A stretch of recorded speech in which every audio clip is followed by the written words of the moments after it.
একবার সুবহানাল্লাহ যে ব্যক্তি বলবে, ওই ব্যক্তির নামে আল্লাহ তাআলা জান্নাতের বাগানে একটা গাছ লাগাইয়ে দিবে, যে গাছের ছায়া অতিক্রম করতে একটা তাজা ঘোড়া লাগবে 500 বছর। যতবার সুবহানাল্লাহ বলবেন ততবার একটা করে গাছ আপনার নামে আল্লাহ লাগাবে। আপনি বসে আছেন সুতির হাটের মাহফিলে, আর আপনার গাছ লাগতেছে জান্নাতের বাগানে। এখন আপনারা বলেন, আপনারা কি জান্নাতে যাবেন না? গাছ লাগাচ্ছেন জান্নাতে, আর যাবেন কোন জায়গায়? এই জন্য এই হাদিসের ব্যাখ্যায় বলা হয়েছে, হাসরের ময়দানে অনেক সুবহানাল্লাহ বলা বান্দাকে নেকির চাইতে পাপ বেশি হওয়ার কারণে আল্লাহ জাহান্নামী ঘোষণা করবেন। কারণ নেকির চাইতে পাপ বেশি হলে কি হবে? কথা বলেন, কি হবে? জাহান্নামী ঘোষণা করবেন। তো যখন জাহান্নামের ফেরেশতারা ধরে ধরে জাহান্নামে নিয়ে যাবে, এই ছেলেরা, এরা সুবহানাল্লাহ বুঝতেছে না তো, আপনারা বুঝলেন। জাহান্নামে যখন নিয়ে যাবে তখন এই সুবহানাল্লাহ বলা গাছ, যেটা আল্লাহ জান্নাতে আপনাদের নামে লাগাইছে, এই গাছটা হাউমাউ করে কান্না শুরু করে দেবে। আল্লাহ বলবেন, গাছ কান্দো কেন? গাছগুলো বলবে, আল্লাহ আমাদের মালিকগুলো জাহান্নামে যায়, আমরা কার আশায় জান্নাতে দাঁড়িয়ে থাকব? আল্লাহ বলবেন, গাছ তোমরা কি চাও? গাছগুলো বলে, আমরাও মালিকের সঙ্গে জাহান্নামে যাব। আল্লাহ বলতেছে, সুবহানাল্লাহর গাছ, তোদেরকে জাহান্নামের আগুনে পুড়ানোর জন্যই তো আমি জান্নাতে লাগাই নাই। গাছগুলো বলবে, আল্লাহ তাহলে মালিকগুলো আমাদের দিকে ফিরে দিলি তো লেটা চুকে যায়। আল্লাহ তখন কি বলবেন জানেন? ওই সুবহানাল্লাহ গাছের ওসিলায় ওই সকল জাহান্নামী মানুষকে আবার জান্নাতি ঘোষণা করে দিবে। এখন হয়তো আপনারা ভাবতেছেন, জান্নাত পাওয়া তো সহজ হয়ে গেল। জান্নাত পাওয়া কি হলো? সহজ হয়ে গেল।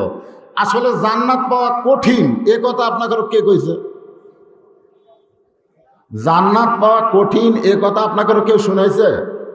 বরং মুসলমানেরা জান্নাতি, এ ব্যাপারে আল্লাহ কোরআনে বলেছেন, ফাদখুলি ফি ইবাদি ওয়াদখুলি জান্নাতি। যে আমার বান্দা হয়ে গেল, ও দুনিয়া থাকতেই যেন জান্নাতের মধ্যে পা দিল। জোরে কোন সুবহানাল্লাহ। আল্লাহ রাসূল বলেন, শোনেন, আদায়কারীর দিকে সব খেয়াল করতেছে। আদায়টা হয়ে যাচ্ছে, আর 2-1 মিনিট লাগবে, আপনারা দিয়ে দেন। যাই, ও আবার 2 ব্যাগ লিখে কেন? একাই 2 ব্যাগ। হ্যাঁ শোনেন, তো এখন আল্লাহ রাসূল কি বলেছেন? যে 3টা তসবিহ, আমার দিকে খেয়াল করেন, 3টা তসবিহ অনায়াসে যাদের জবান দিয়ে বের হয়, অনায়াসে, তারা যত বড়ই পাপী হোক, মৃত্যুর সময় তারা মুসলমান হয়ে মারা যাবে। আজকের বিষয়টা হলো, লা তামুতুন্না ইল্লা ওয়া আনতুম মুসলিমুন। আল্লাহ বলেছেন, তোমরা মুসলমান না হয়ে মরো না। এখন আপনাদের মন কি জানতে চাচ্ছে না এই 3টা তাসবিহ কি কি? চাচ্ছে না? অনায়াসে, মানে ইচ্ছা করে, বক্তার ঝাঁকিতে বললে হবে না। বক্তা যদি বলে সুবহানাল্লাহ, তারা হবে না, আপন ইচ্ছাই বের হবে। 1 নম্বর হলো সুবহানাল্লাহ, 2 নম্বর আলহামদুলিল্লাহ, আর 3 নম্বর হচ্ছে আল্লাহু আকবার। এই 3টা তাসবিহ আপনার ইচ্ছায় জবান থেকে যদি বের হয়, আপনি যত বড়ই পাপী হই না কেন, মরার আগে আল্লাহ তাআলা আমাদের মাফ করে দিবেন এবং মুসলমান করে এই দুনিয়া থেকে কবরে ডাক দিবেন। আমরা যদি মুসলমান হয়ে মরতে পারি, আমাদের কোনো টেনশন। এ কথা কে বলেছেন? আল্লাহ বলেছেন, আল্লাহ তাখাফু ওয়ালা তাহজানু ওয়া আবশিরু বিল জান্নাতিল্লাতী কুনতুম তুআদুন। আমি আল্লাহ তোমাদেরকে জান্নাতের ওয়াদা দিলাম, তোমাদের কোনো ভয় নাই, তোমাদের কোনো টেনশন নাই, কোনো চিন্তা নাই। বলেন সুবহানাল্লাহ। এখন আমার সামনে যারা বসে আছেন, আমরা সকলে জান্নাতি, এই ব্যাপারে কারো সন্দেহ আছে? আমি যে বলবো আমরা সকলে কি জবান খুলে বলবেন? জান্নাতি। বলতে পারবেন না? আমরা সকলে কি? আরো জোরে, জোরসে বলুন। এখানে কিন্তু অসংখ্য ফেরেশতা আইছে, এই ফেরেশতারা চমকে করতেছে, আল্লাহকে বলতেছে আল্লাহ জীবনে বহু মাহফিলে গেলাম, এরকম জান্নাতি জান্নাতি মিছিল কোনোদিন শুনলাম না, এরা কি কোনোদিন জান্নাত দেখছে নাকি? আল্লাহ বলবেন না না না, জান্নাত দেখবে কেমনে? ফেরেশতারা বলবে না দেখা জান্নাত পাওয়ার জন্য মিছিল করতেছে। আল্লাহ তখন বলবে এটাই মুত্তাকির একটা বৈশিষ্ট্য, আল্লাযীনা ইউমিনুনা বিল গায়ব, অদৃশ্যের প্রতি বিশ্বাস স্থাপন করে যারা জান্নাতি জান্নাতি মিছিল করেছে, আমি আল্লাহ তাদের সবাইকে জান্নাতি হিসাবে কবুল করে নিলাম। যদি আল্লাহ আমাদেরকে জান্নাত দেয়, আমাদের কোনো আপত্তি আছে নাকি? মাশাআল্লাহ। আসেন, আমার ভূমিকা শেষ, আদায়ও শেষ। এখন আলোচনা হবে। আজকের বিষয়টা হলো, এখানে খুব খেয়াল করবেন, 1 নম্বর হলো ঈমান, 2 নম্বর হচ্ছে আল্লাহর ভয়, 3 নম্বর হচ্ছে সব সময়। এই ভয়টা খালি মাঝে মধ্যে রাখলে হবে না, সব সময়। আর 4 নম্বর বিষয় হলো মুসলমান না হয়ে মরা নয়। 4 নম্বরটা আমি বলতেছি, আপনারা বলেন তো আমরা কি এখনো মরছি? তাহলে যদি না মরি, মরে গেলে আগেকারে একটারও করার সুযোগ থাকবে না, কিন্তু না মরা পর্যন্ত আগের 3টা করা যাবে। 1 নম্বর হলো ঈমান। আমাদের সকলের ঈমান আছে না নাই? জোরে কোন আছে না নাই? এখন কারো কাঁচা কারো পাকা, এই, কিন্তু সকলের যে ঈমান আছে এই ব্যাপারে কোনো সন্দেহ নাই। ঈমান যদি না থাকতো তাহলে আজকের এই কোরআনের মাহফিলে আমরা আসতে পারতাম না। জোরে কোন ঠিক? ভাঙ্গাচোরা ঈমান নিয়ে আমরা কোরআনের মাহফিল এসেছি। সাহাবেরা জিজ্ঞাসা করলেন, ইয়া রাসূলুল্লাহ, ঈমান কি? আল্লাহ রাসূল বললেন, ইকরার বিল লিসান, তাসদিকু বিল জিনান, আমল বিল আরকান, এরই নাম হলো ঈমান। ঈমানের কয়টা কথা বললাম? কয়টা? একটা হলো জবানে বলতে হবে লা ইলাহা ইল্লাল্লাহ। অন্তরের খবর জানে কে? আর জোরে কন। অনেকে মুখে মুখে লা ইলাহা ইল্লাল্লাহ বলল আর ঈমানদার হয়ে গেল। রাসূল বলতেছে তাসদিক বিল জিনান, এটা শুধু মুখের মধ্যে রাখলে হবে না, এটা কলিজার মধ্যে জায়গা দিতে হবে। কোন জায়গা? আপনার দেহের মধ্যে সবচাইতে দামি জায়গা কোনটা? কলিজা। জোরে বলেন, নাম কি? হ্যাঁ, অন্তরের ভিতরে, কলিজার ভিতরে জায়গা দেওয়া লাগবে। আর 3 নম্বরে এটাই হলো একটা ব্যাপার, আমল বিল আরকান, এটা আমলের মাধ্যমে প্রকাশ করতে হবে। এখন সুতির হাটে আপনারা বসবাস করেন, সুতির হাটে মসজিদ আছে না নাই? জোরে কোন আছে না নাই? অবশ্যই আছে। ঈমান গ্রহণ করার পরে 1 নম্বর আমলের নাম কি? আরো জোরে কোন। আপনি যদি রোজা না রাখেন আপনি বেঈমান হবেন না, আপনি যদি হজ না করেন আপনি বেঈমান হবেন না, আপনি যদি যাকাত না দেন আপনি বেঈমান হবেন না, কিন্তু আপনি যদি নামাজ না পড়েন, এই তো মারাত্মক কথা, লা সালাতা লা ঈমানা, যার নামাজ নাই তার ঈমান নাই। তাহলে যতগুলো আমল আছে 1 নম্বর আমলের নাম হলো নামাজ। এখন আপনারা ভাবতেছেন হুজুর নামাজ দিয়ে কি হবে? আল্লাহ বলতেছেন ইন্নাস সালাতা তানহা আনিল ফাহশাই ওয়াল মুনকার। এখানে একজন একটা স্লিপ দিয়ে রাখছে, আল্লাহ জানে এর নিয়ত কি।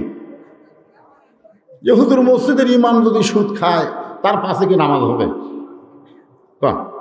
ধরছে কাক, মুসল্লি না ইমাম? দেখছেন আপনারা কি বুঝতেছেন? যে নামাজ নিয়ে আল্লাহ বলতেছেন যারা নামাজ ধরবে সমস্ত পাপাচার থেকে আল্লাহ তাকে কি করবে? হেফাজত করবে। ইন্নাস সালাতা তানহা আনিল ফাহশাই ওয়াল মুনকার, মানে যতগুলো পাপাচার আছে, অশ্লীলতা আছে, সব কিছু থেকে আল্লাহ তাকে হেফাজত করবে। এ কথা কার? তাহলে আবার ইমাম হয়ে সুদ খায়, এই যে একটা প্রশ্ন হলো না, এটা একটা প্রশ্ন হলো। কোনো মুসল্লির ব্যাপারে বললে তাও না হয় একটা মানা যেত, তো মুসল্লিরা বোঝে না, কিন্তু ইমাম তো বোঝে। ইমাম মানে কি? হ্যাঁ, সরকার ইমাম মানে কি? আপনাদের ইউনিয়ন পরিষদের ইমামের নাম কি? এই যে আজকের মাহফিলের যিনি সভাপতি, তিনি হচ্ছেন গোটা ইউনিয়নের ইমাম। ইমাম মানে নেতা। সরকার ইমাম মানে কি? হ্যাঁ, ইমাম মানে নেতা। আপনারা মনে করেন শুধু মসজিদের ইমামই ইমাম, আর ইউনানের ওয়ার্ডের ইমাম নাই। ইউনানের ইমাম হচ্ছে চেয়ারম্যান সাহেব, ইমাম মানে নেতা। আরবিতে আমরা ইমাম বলি, কিন্তু বাংলাতে কি নেতা। যেরকম বাংলাতে কি নেতা। হ্যাঁ, তো এখন আপনারা ধরলেন কাকে? ইমামকে, মসজিদের ইমামকে। মসজিদের ইমামকে আপনারা ধরলেন, কারণ মসজিদের ইমামকে ধরা কি সহজ। যদি ইমাম সাহেব 4 রাকাত নামাজের আসরের 3 রাকাতে বসে, অটো ভ্যান চালায়, ও আবার 5 ওয়াক্ত নামাজ পড়ে, ও কিন্তু জানে আসরের নামাজ কয় রাকাত। যেরকম জানে কি জানে না? যদি টাইটেল বাস দাওরা পাশ ইমাম আসরের 4 রাকাতের 3 রাকাতে বসে, অটো ভ্যান চালক কি বসে থাকবে? ইমামকে ধরবে কি ধরবে না? কিভাবে ধরবে? দৌড়ে গিয়ে হাত ধরে বলবে ওঠেন, তাই বলবে? তা বলবে না, কারণ সম্মানী মানুষকে ধরার নিয়ম আছে। আপনারা যারা এখানে এই স্লিপটা দিচ্ছেন, তারা সম্মানী মানুষকে সম্মান দেন নাই। এটা ঘরোয়াভাবে, হ্যাঁ, আমি খুতবা দিদি দিদি বারবার চোখে পড়লো। তো যাই হোক, তো এখন আল্লাহু আকবার যদি বলে, আল্লাহু আকবার যদি বলে অটো ভ্যান চালক, আপনারা বলেন তো দাওরা পাস, টাইটেল পাস, এত একটা জ্ঞানী ইমাম কি বসে থাকবে? জোরে কান বসে থাকবে? কি করবে? ভয়ে ভয়ে শরমে লাফ দিয়ে উঠবে।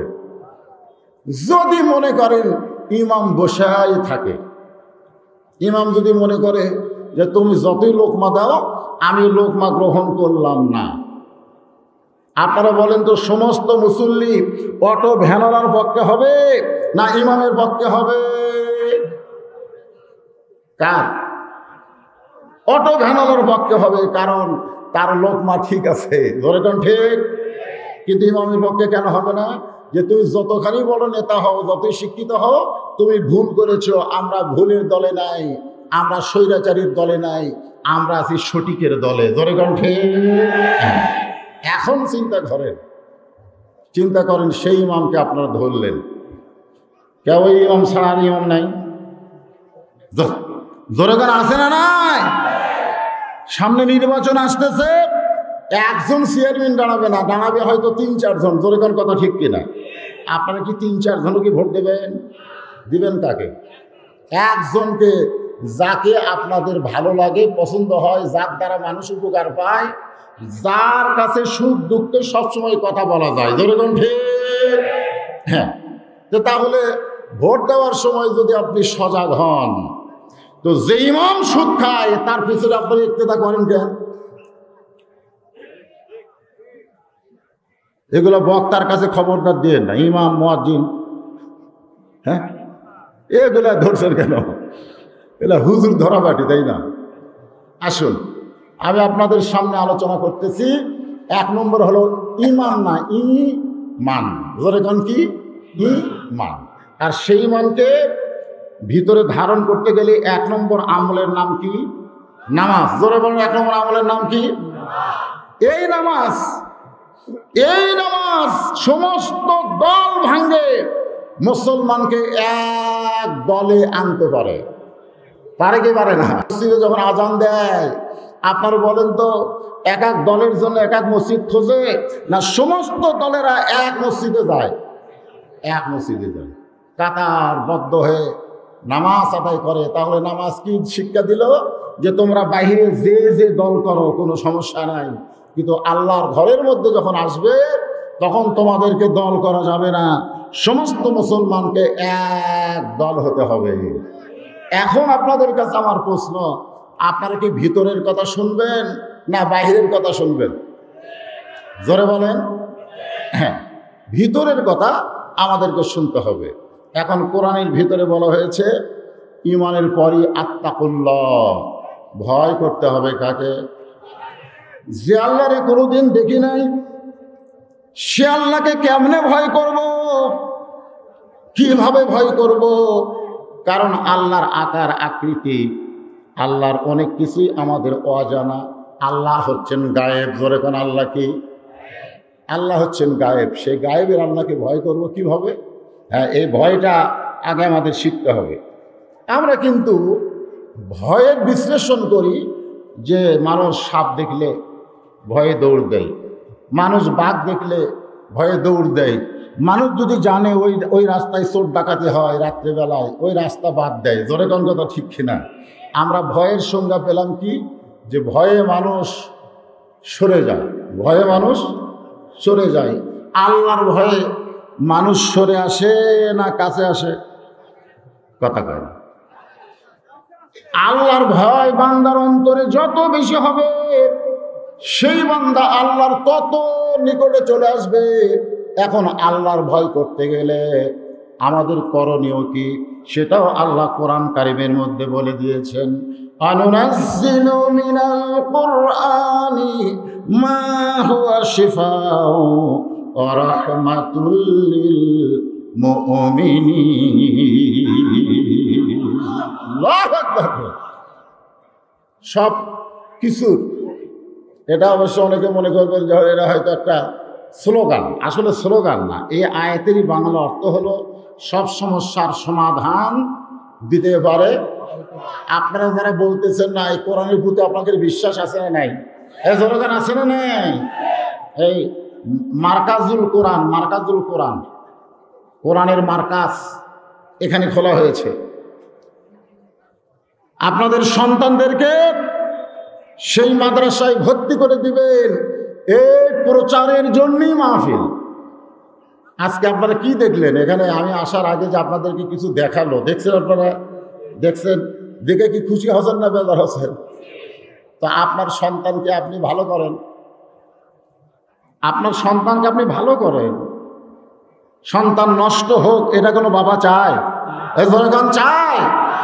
সন্তানকে ভালো করতে গেলে একদম বাগদম ঘোড়াডম এই শিক্ষা দিয়ে সন্তানের ভিতরে আল্লাহর ভয় আনা যাবে না। আল্লাহর ভয় করে যাই আনতে গেলে একমাত্র কোরআনের শিক্ষা শুরু করতে হবে। ধরে কোন ঠিক কিনা? বিশ্বাস হচ্ছে না? মাত্র 7 বছরের বাচ্চা, আমি অনেক মাহফিলে বলি, আব্দুল্লাহ 7 বছরের ছেলে। আমি মাঘ মাসে রোদে বসে আছি চেয়ার নিয়ে, রোদ পোয়াচ্ছি। আপনাদের এলাকায় কি বলে? রোদ পোয়ান।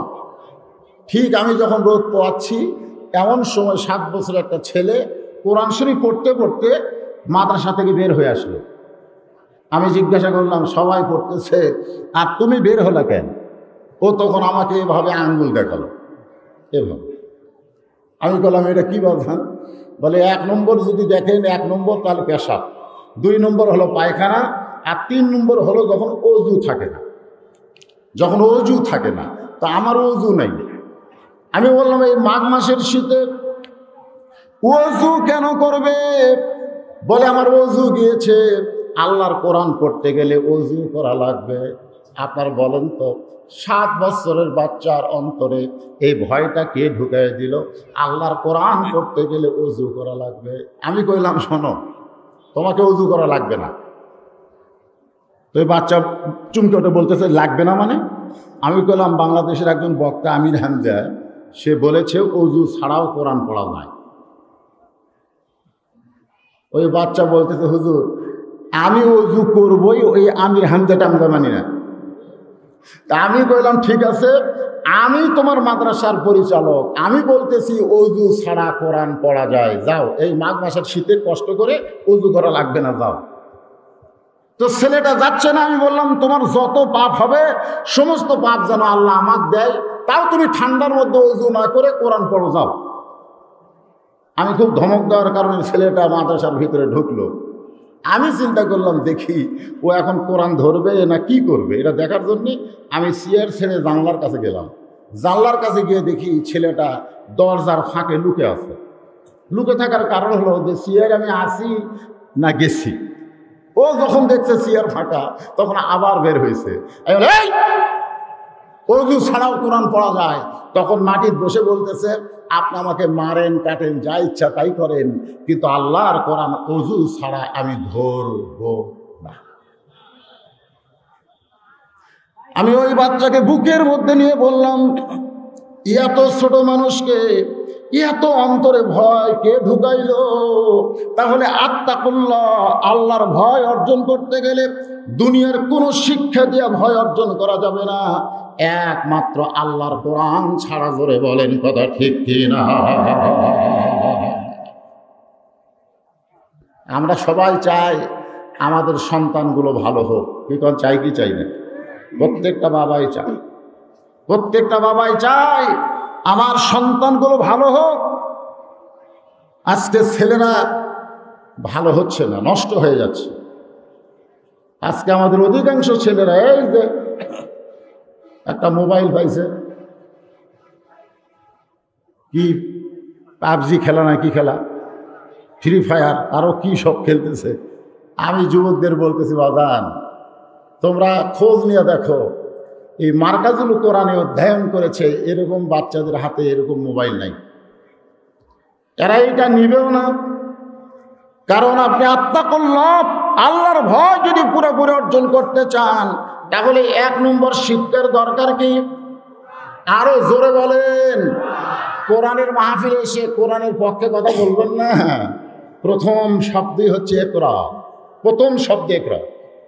আল্লাহ রাসূল গারে হীরার মধ্যে 3.5 বছর সাধনা করেছেন। এই মাসটার নাম কি? এই মাসটার নাম কি? রবিউল আউয়াল মাস। এখনো শেষ হয়নি। শেষ হয়েছে নাকি? এখনো শেষ হয়নি, 2-1 দিন আছে। 3.5 বছর নবী আমার গারে হীরার মধ্যে সাধনা করার পরে ফেরেশতা জিবরাইল আল্লাহ নবীর কাছে এসে প্রথম শব্দই হচ্ছে ইকরা। ইকরা মানে কি? পড়ুন। ইকরা মানে পড়ো। জোরে কান কি? কি পড়বেন? কি পড়বেন? এখন আপনাদের প্রশ্ন হলো পড়ুন, কিন্তু কি পড়বেন? আমাদের নবীও কিন্তু জিবরাইলকে বলেছিল, জিবরাইল তুমি পড়তে বললেই পড়বো না, আগে জানতে হবে পড়ার ধরন কি। কি পড়বো? বহু পড়া পৃথিবীতে আছে। যেরকম আমার এক ভাই বললেন, ছোট্টবেলায় আপনি মূলে খাওয়ার ঢেকুসের কথা কইল না, বুঝতে পারেন না আপনারা? হ্যাঁ, সকালবেলা খাচ্ছেন, বিকেলবেলা ঢেকুস পরে, কারণ কি? তার মানে বোঝা গেল ছোট্টবেলায়, সকালবেলায় মানে ছোট্টবেলায় যেইটা আপনি হাতে দিবেন, যেইটার শিক্ষা দিবেন, একটু মনোযোগ দিয়ে শুনবেন। নবী বললেন, জিবরাইল তুমি পড়তে বললেই পড়বো না, আগে জানতে হবে পড়ার ধরন কি। সঙ্গে সঙ্গে জিবরাইল বললেন, বিইসমি রাব্বিকাল্লাযী খালাক, খালাকাল ইনসানা মিন আলাক। ওই আল্লাহর নামে পড়েন যে আল্লাহ আপনাকে সৃষ্টি করেছে। সুবহানাল্লাহ। আসতে বললেন কেন? এটা কি আমার কথা কইলাম না আল্লাহর কথা কইছি? তা আল্লাহর কথা আমি বললাম, সুবহানাল্লাহর এত ফয়েজ বরকত দিলাম, তারপরে সুবহানাল্লাহ জোর হয় না? তাহলে চিন্তা করে দেখেন, যে আল্লাহ আমাকে সৃষ্টি করেছে সে আল্লাহর নামে পড়া লাগবে। আপনারা বলেন তো, বাংলা পড়তে কেউ বিসমিল্লাহ কয়? হ্যাঁ, কথা কয় না কেন? ইংরেজি পড়তে কেউ বিসমিল্লাহ কয়? অঙ্ক করতে কেউ বিসমিল্লাহ কয় না। কিন্তু আল্লাহর কোরআন, আল্লাহ বলতেছেন যখনই তুমি কোরআন পড়বে, কোরআন পড়ার আগেই তোমাকে বলতে হবে আউযু বিল্লাহি মিনাশ শাইতানির রাজিম। কোরআন শরীফের মধ্যে আছে না নাই? এই যে কিরাআতুল কোরআন, যখন তুমি কোরআন পড়বে ফাস্তাউযু বিল্লাহি মিনাশ শাইতানির রাজিম, তোমাকে শয়তান থেকে আল্লাহর কাছে পানা চাওয়া লাগবে। কারণ বর্তমানে এই কোরআন যারা পড়তেছে তাদেরকেও শয়তান ধোঁকা দিচ্ছে। জোরেগান কথা ঠিক কিনা? জোরেগান দিচ্ছে কি দিচ্ছে না? আপনার বলেন তো, যারা কোরআন পড়তেছে তাদেরকে শয়তান কি ধোঁকা দিচ্ছে? এই ছোট ছোট বাচ্চারা, এই কোন দিকে? এই মাদ্রাসারই মনে হয় ছাত্র। কি ধোঁকা দিচ্ছে দেখেন। আপনি যখন এই বিজ্ঞাপন পড়বেন, পড়ার পরে কেউ যদি আপনাকে জিজ্ঞাসা করে আপনি কি পড়লেন, আপনি যদি বলেন আমি পড়ছি ঠিকই, বুঝি নাই, তখন লোকজন বলবে বিজ্ঞাপন পড়লি আর বুঝলি না। এ কোন কোন বক্তা আছে রে, প্রধান অতিথিকে, সভাপতিকে, ওই সবই পড়েছি কিন্তু বুঝিনি ভাই। লোকজন বলবে পাগল, পড়বি তো বুঝবি না কেন? একটা লোক বাংলা পড়ে বোঝার নিয়তে, পেপার পড়ে বোঝার নিয়তে, ইংরেজি পড়ে বোঝার নিয়তে, অঙ্ক করে বোঝার নিয়তে, কিন্তু শুধুমাত্র আল্লাহর কোরআন পড়ে সওয়াবের নিয়তে।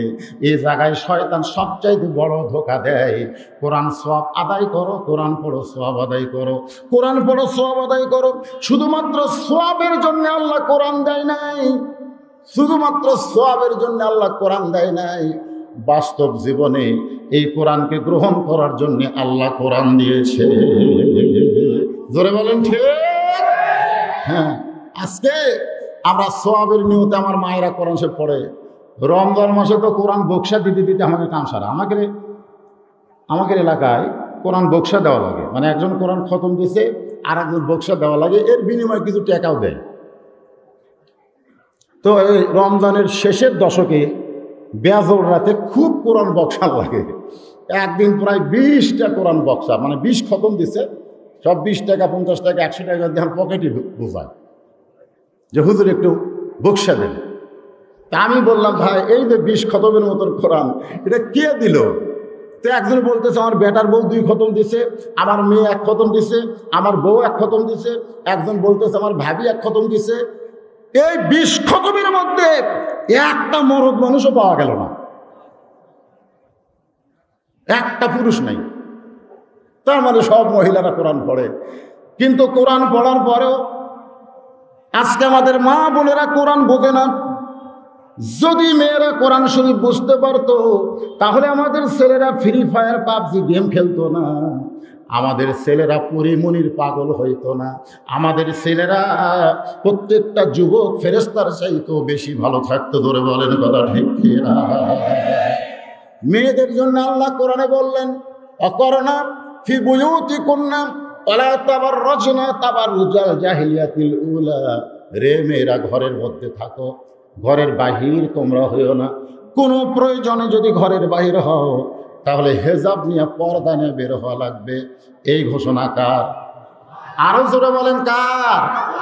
আমার মায়েরা যারা পর্দার অন্তর আছেন, আপনাদের আমল কিন্তু বেশি না, মাত্র 4টা আমল আপনারা করবেন, 8টা জান্নাতের দরজা আল্লাহ খুলে দিবে। 4টা আমল, জান্নাত হলো 8টা। জোরে কোন সুবহানাল্লাহ। 1 নম্বর আমল মেয়েদের জন্য রাসূল বলেছে, নাম হলো নামাজ। পুরুষেরও নামাজ, মেয়েদেরও। 2 নম্বর আমল হলো মেয়েদের রোজা। 3 নম্বর আমল হলো সতীত্বের হেফাজত, পর্দা করা। আর 4 নম্বর আমল হলো স্বামীর কথা মতো চলা। অনেকে ব্যাখ্যা করে স্বামীর খেদমত করা, অনেক বক্তা বলে স্বামীর খেদমত করা, মানে বুঝাচ্ছে যে স্বামীর খেদমত করা লাগবে। স্বামীও যে বইয়ের খেদমত করার কথা আছে কোরআনে, এটা অনেক বক্তারা বলে না। স্বামীর খেদমত না, স্বামীর কথা মতো চলা। খুব খেয়াল করবেন, রাসূল বলেছেন এই 4টা আমল যদি মেয়েরা করতে পারে তাহলে আল্লাহ খুশি হয়ে 8টা জান্নাতের দরজা খুলে দিবে। এমন সময় মা আয়েশা উম্মাহাতুল মুমিনিন হুজরাখানার ভিতর থেকে কিন্তু এই ওয়াজটা শুনছে, মেয়েদের ওয়াজ। তো এখন রাসূলকে বলতেছি, ইয়া রাসূলুল্লাহ আপনি তো 4টা আমলের কথা বললেন, মেয়েদের কি আর একটা আমল করা যাবে না? বলে কি আমল? বলে হজ করা। পুরুষেরা সামর্থ্য থাকলে হজ করবে, মেয়েরা কি সামর্থ্যবান হলে হজ করা যাবে না? আল্লাহ রাসূল বলেন, আয়েশা আমি যে কথাগুলো বলি এ কথা আমি বলি না, কে বলায়? আরো ধরে বলেন কে বলায়? আল্লাহ বলায়, মা ইয়ান্তিকু আনিল হাওয়া ইন হুয়া ইল্লা ওয়াহয়ুন ইউহা। মা আয়েশা বললেন, ইয়া রাসূলুল্লাহ আমি আপনার সঙ্গে এবার হজে যাব। সেই বছরই রাসূল প্রথম হজে যাব। তার আগে কিন্তু হজ ফরজ হয়নি। ধরে কোন কি হয়নি? কথা খেয়াল করবেন। তো মা আয়েশা বললেন আমিও হজে যাব। আল্লাহ রাসূল বললেন আমি তোমার দায়িত্ব নিতে পারবো না। মা আয়েশা তো খুব অল্প বয়স্ক, মানে কুমারী বউ, রাসূলের কুমারী বউ। যখন রাসূল দুনিয়া থেকে বিদায় নিচ্ছে তখন উম্মাহাতুল মুমিনিন আয়েশার বয়স হলো মাত্র 18 বছর। জোরে কোন কয় বছর? 6 বছর বয়সে বিয়ে করছে, 9 বছর বয়সে সংসার হয়েছে। আর নবীর যখন দুনিয়া থেকে বিদায় তখন মা আয়েশার 18 বছর। তো এখন বিদায় হস্ত জানেন যে রাসূল বিদায় নেওয়ার আগের বছর হয়েছে। আল্লাহ রাসূল বললেন আমি তোমার দায়িত্ব নিবার পারবো না। মা আয়েশার মন খারাপ হয়ে গেল। এমন সময় মা আয়েশার ভাই আব্দুর রহমান এসে বলতেছে, ইয়া রাসূলুল্লাহ, আমার বোনটা হজে যাবার চাই, আমি যদি দায়িত্ব নেই।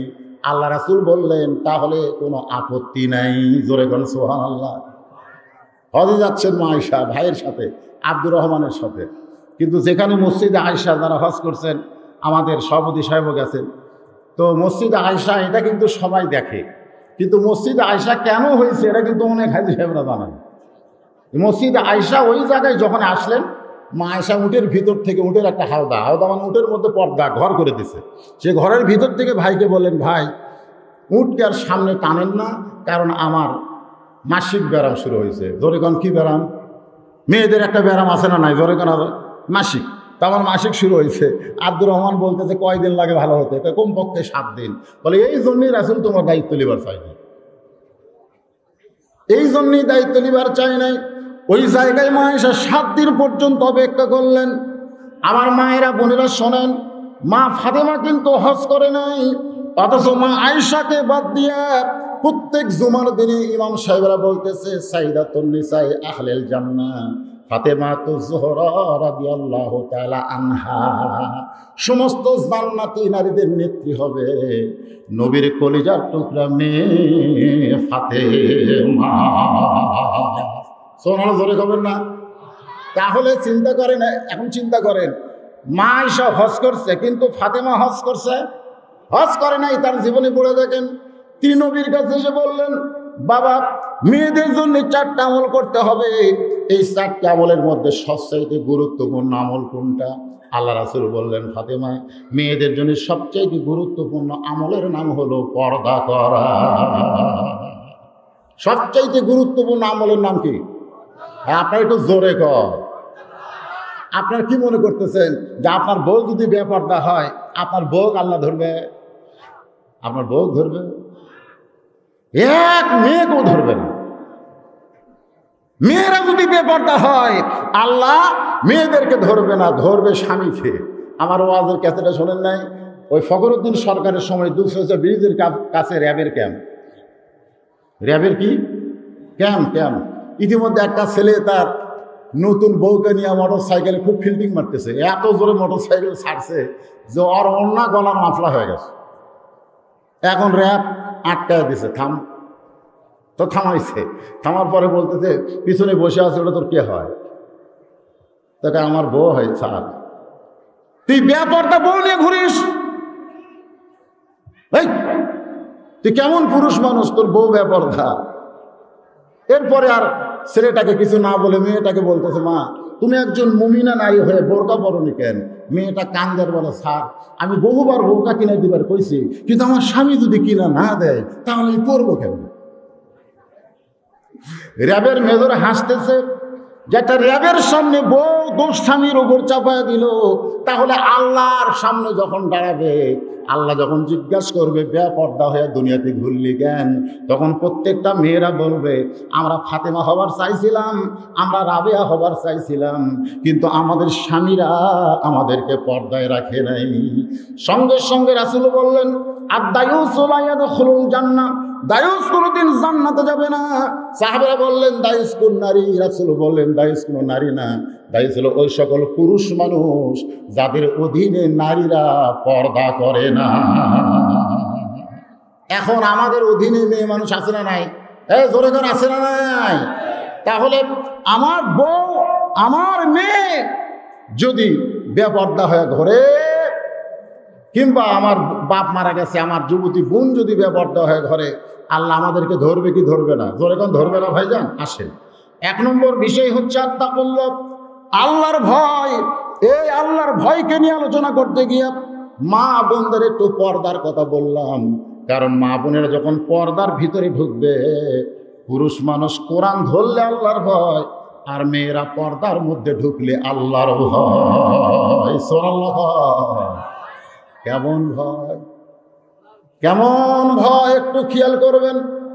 এশার নামাজের পরে হযরত আলী ঘরের মধ্যে ঢুইকে দেখে মা ফাতেমা সুন্দরী সাইদা গুইজা বসে আছে, হাসান হোসেনকে সুন্দর করে সাজায় দিয়া ঘরটাও সুন্দর করে সাজায় রাখছে। এখন পুরুষ মানুষ, আলহামদুলিল্লাহ সুবহানাল্লাহ, পুরুষ মানুষ বাহির থেকে ভিতরে ঢুকে সব কিছু সুন্দর দেখলে আলহামদুলিল্লাহ আপন ইচ্ছা আসে কি আসে না, ধরে কেন আসে কি আসে না। কিন্তু পুরুষ মানুষ বাইরে সুন্দর দেখলো, ভিতরে এসে দেখে অসুন্দর। মানে বাহিরের সমস্ত মেয়েরা সুন্দর, সাদা গুজা ঘুরে বেড়ায়, কিন্তু ভিতরে এসে দেখে ওর বউ বেসাইজ হয়ে আছে। তখন কিন্তু অনেক স্বামী কয় নাউযুবিল্লাহ, বেড়াই ভালো রে, ভিতরে খারাপ। আসলে হযরত আলী ঘরের মধ্যে ঢুকি আলহামদুলিল্লাহ মা ফাতেমা দুইটা সন্তানকে বুকের মধ্যে নিয়ে দুইজনের কানে ফিস ফিস করে বলতেছে, তোমরা দুই ভাই একটু অন্য ঘরে যাও, তোমার বাবার সঙ্গে আমার গোপন কিছু গল্প আছে। সঙ্গে সঙ্গে দুই ভাই অন্য ঘরে চলে গেছে। ফাতেমা দরজা বন্ধ করে দিয়া স্বামীর দিকে যেই মাত্র তাকায়, হযরত আলী দুইখানা হাত বাড়ায় দিছে, সুবহানাল্লাহ বলেন। কারণ দরজা জানলা যখন বন্ধ, তখন কিন্তু হযরত আলী আর আলী নাই, একজন স্বামী হয়ে বউকে যখন ডাকতেছে, বউ স্বামীর বুকে মাথা দিয়ে বলতে, স্বামী গো, সারা জীবন পর্দার মধ্যে ছিলাম, সুবহানাল্লাহ বলেন, সারা জীবন পর্দার মধ্যে ছিলাম, আল্লাহর কাছে কেঁদেছি, আল্লাহ পর্দার মধ্যে আমার মৃত্যু দিও। আল্লাহ আমার দোয়া কবুল করেছে, আজকে গভীর রাত্রে পর্দার ভিতরে আমার মৃত্যু হবে। আমি মরে যাওয়ার পর আমার তিনটা চাওয়া আপনাকে পুরা করা লাগবে। 1 নম্বর, আমাকে কোনো জানাজার ব্যবস্থা করবেন না। 2 নম্বর, আমাকে খাটনিতে তুলবেন না।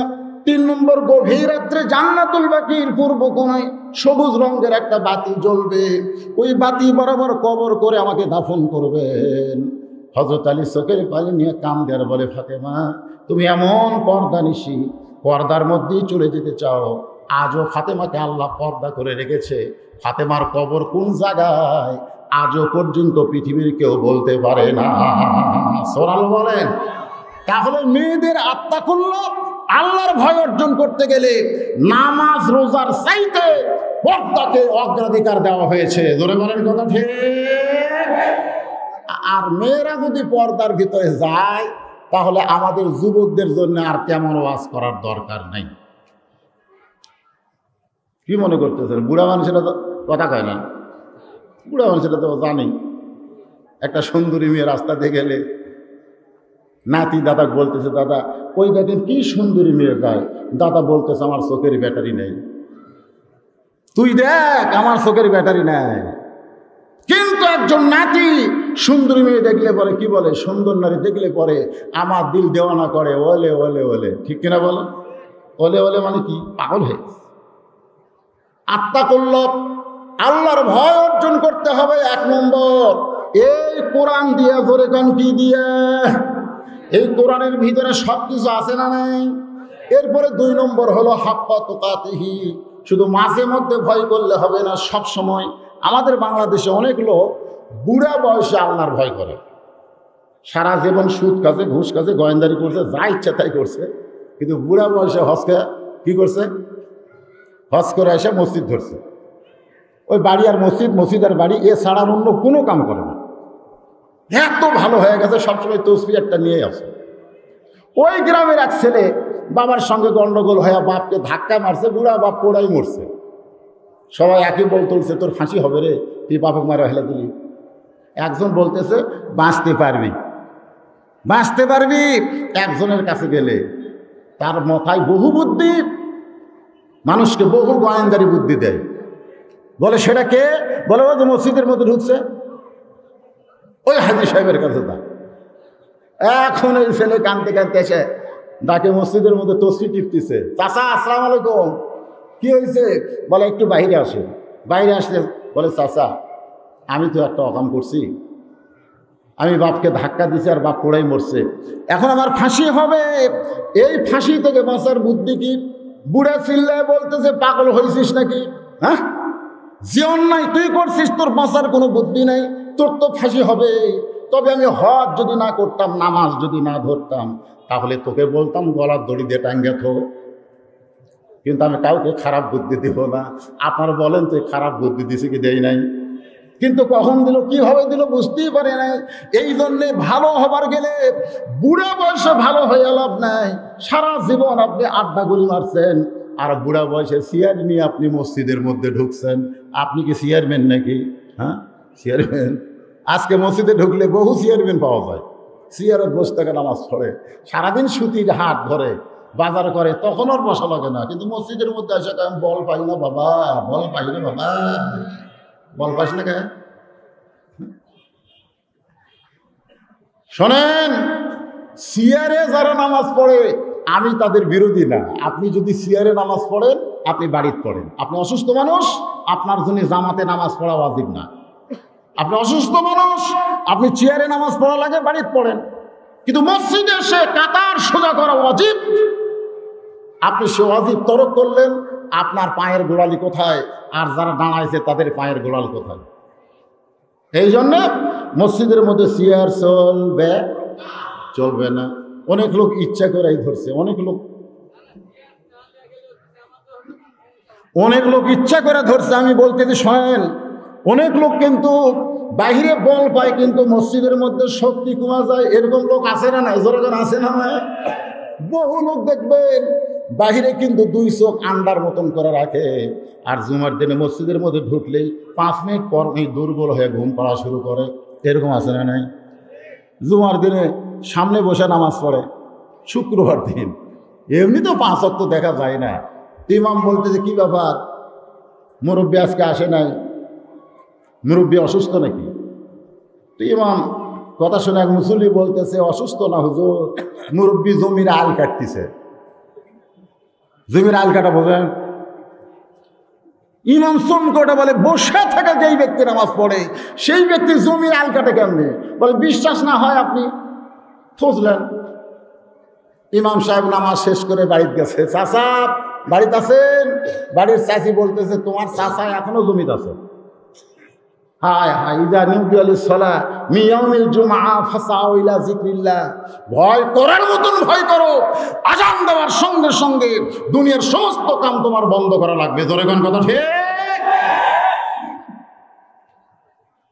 একই জায়গার 2 দোকান, একটা হলো আব্দুল মান্নান আর একটা হলো আকাশ। আসরের আজান দিছে, আব্দুল মান্নান আজান দিল, ওর হোটেল খোলা আছে। আকাশ হিন্দু মানুষ, পানের দোকানদার, তারও দোকান খোলা আছে। মসজিদে জামাত শুরু হলো, আকাশও গেল না, আব্দুল মান্নানও গেল না। পরে জিজ্ঞাসা করা হলো আব্দুল মান্নান কে কয় মুসলমান, আকাশ কে কয় হিন্দু। কিন্তু রাসূল বলেছেন বাইনাল আবদি ওয়াল কুফরি তারকুস সালাত। তোমাকে এরকম আব্দুল মান্নানের আকাশ চন্দ্র দিয়ে কাম হবে না। কাফের আর মুসলমানের বান্দার মধ্যে পৃথক করার জিনিসটার নামই হলো নামাজ। যে নামাজ পড়বে সে আল্লাহর বান্দা হবে, যে নামাজ পড়বে না সে কাফের হয়ে যাবে। এ কথা বুখারী শরীফের হাদিসে বলা হয়েছে। হ্যাঁ ভাইজান, একটু মনোযোগ দিয়ে শুনবেন। চাচা আসসালামু আলাইকুম। চাচা কয় ওয়ালাইকুম আসসালাম। হুজুর জমিত খেন? বলে আজকে মসজিদে যাননি, জুমার দিন আপনার মনে নাই? সবই মনে আছে বাবা, সব মনে আছে, কিন্তু আজকে না যাওয়ার কারণ হলো আমার জমির চারিধার সব জমি আল কাটা হয়ে গেছে, খালি আমারটা বাদ আছে। এই জন্য আল কাটতেছি। আল্লাহ যদি চায় জোহরে নামাজ পড়বো, ইমাম চোখের পানি বের করে বলতেছে মসজিদে গেলে আপনি বসে বসে নামাজ পড়েন, আর দাঁড়ায়া দাঁড়ায়া জমির আল কাটেন কেমনি? মুরব্বী মুসকে মুসকে হাসি আর কয় মসজিদে গেলে বল পাই না বাবা, কিন্তু কাজ কামে বল পাই না। এইরকম লোক আছে না? নাই। বাজার করে 10টার ব্যাগ নিয়ে হাঁটতেছে, অসুবিধা নাই। মসজিদের মধ্যে গেলে চেয়ারে টুক করে বসে, এরকম লোক আছে না? নাই। মসজিদে গেলে বল পাই না বাবা। আচ্ছা ঠিক আছে, মসজিদে গেলে কি পায় না? ধরে কান কি পায় না? বল পায় না। এখন ইমাম সাহেব এখানে হাক্কা তুকাতিহির ওয়াজ করার দরকার আছে না? নাই।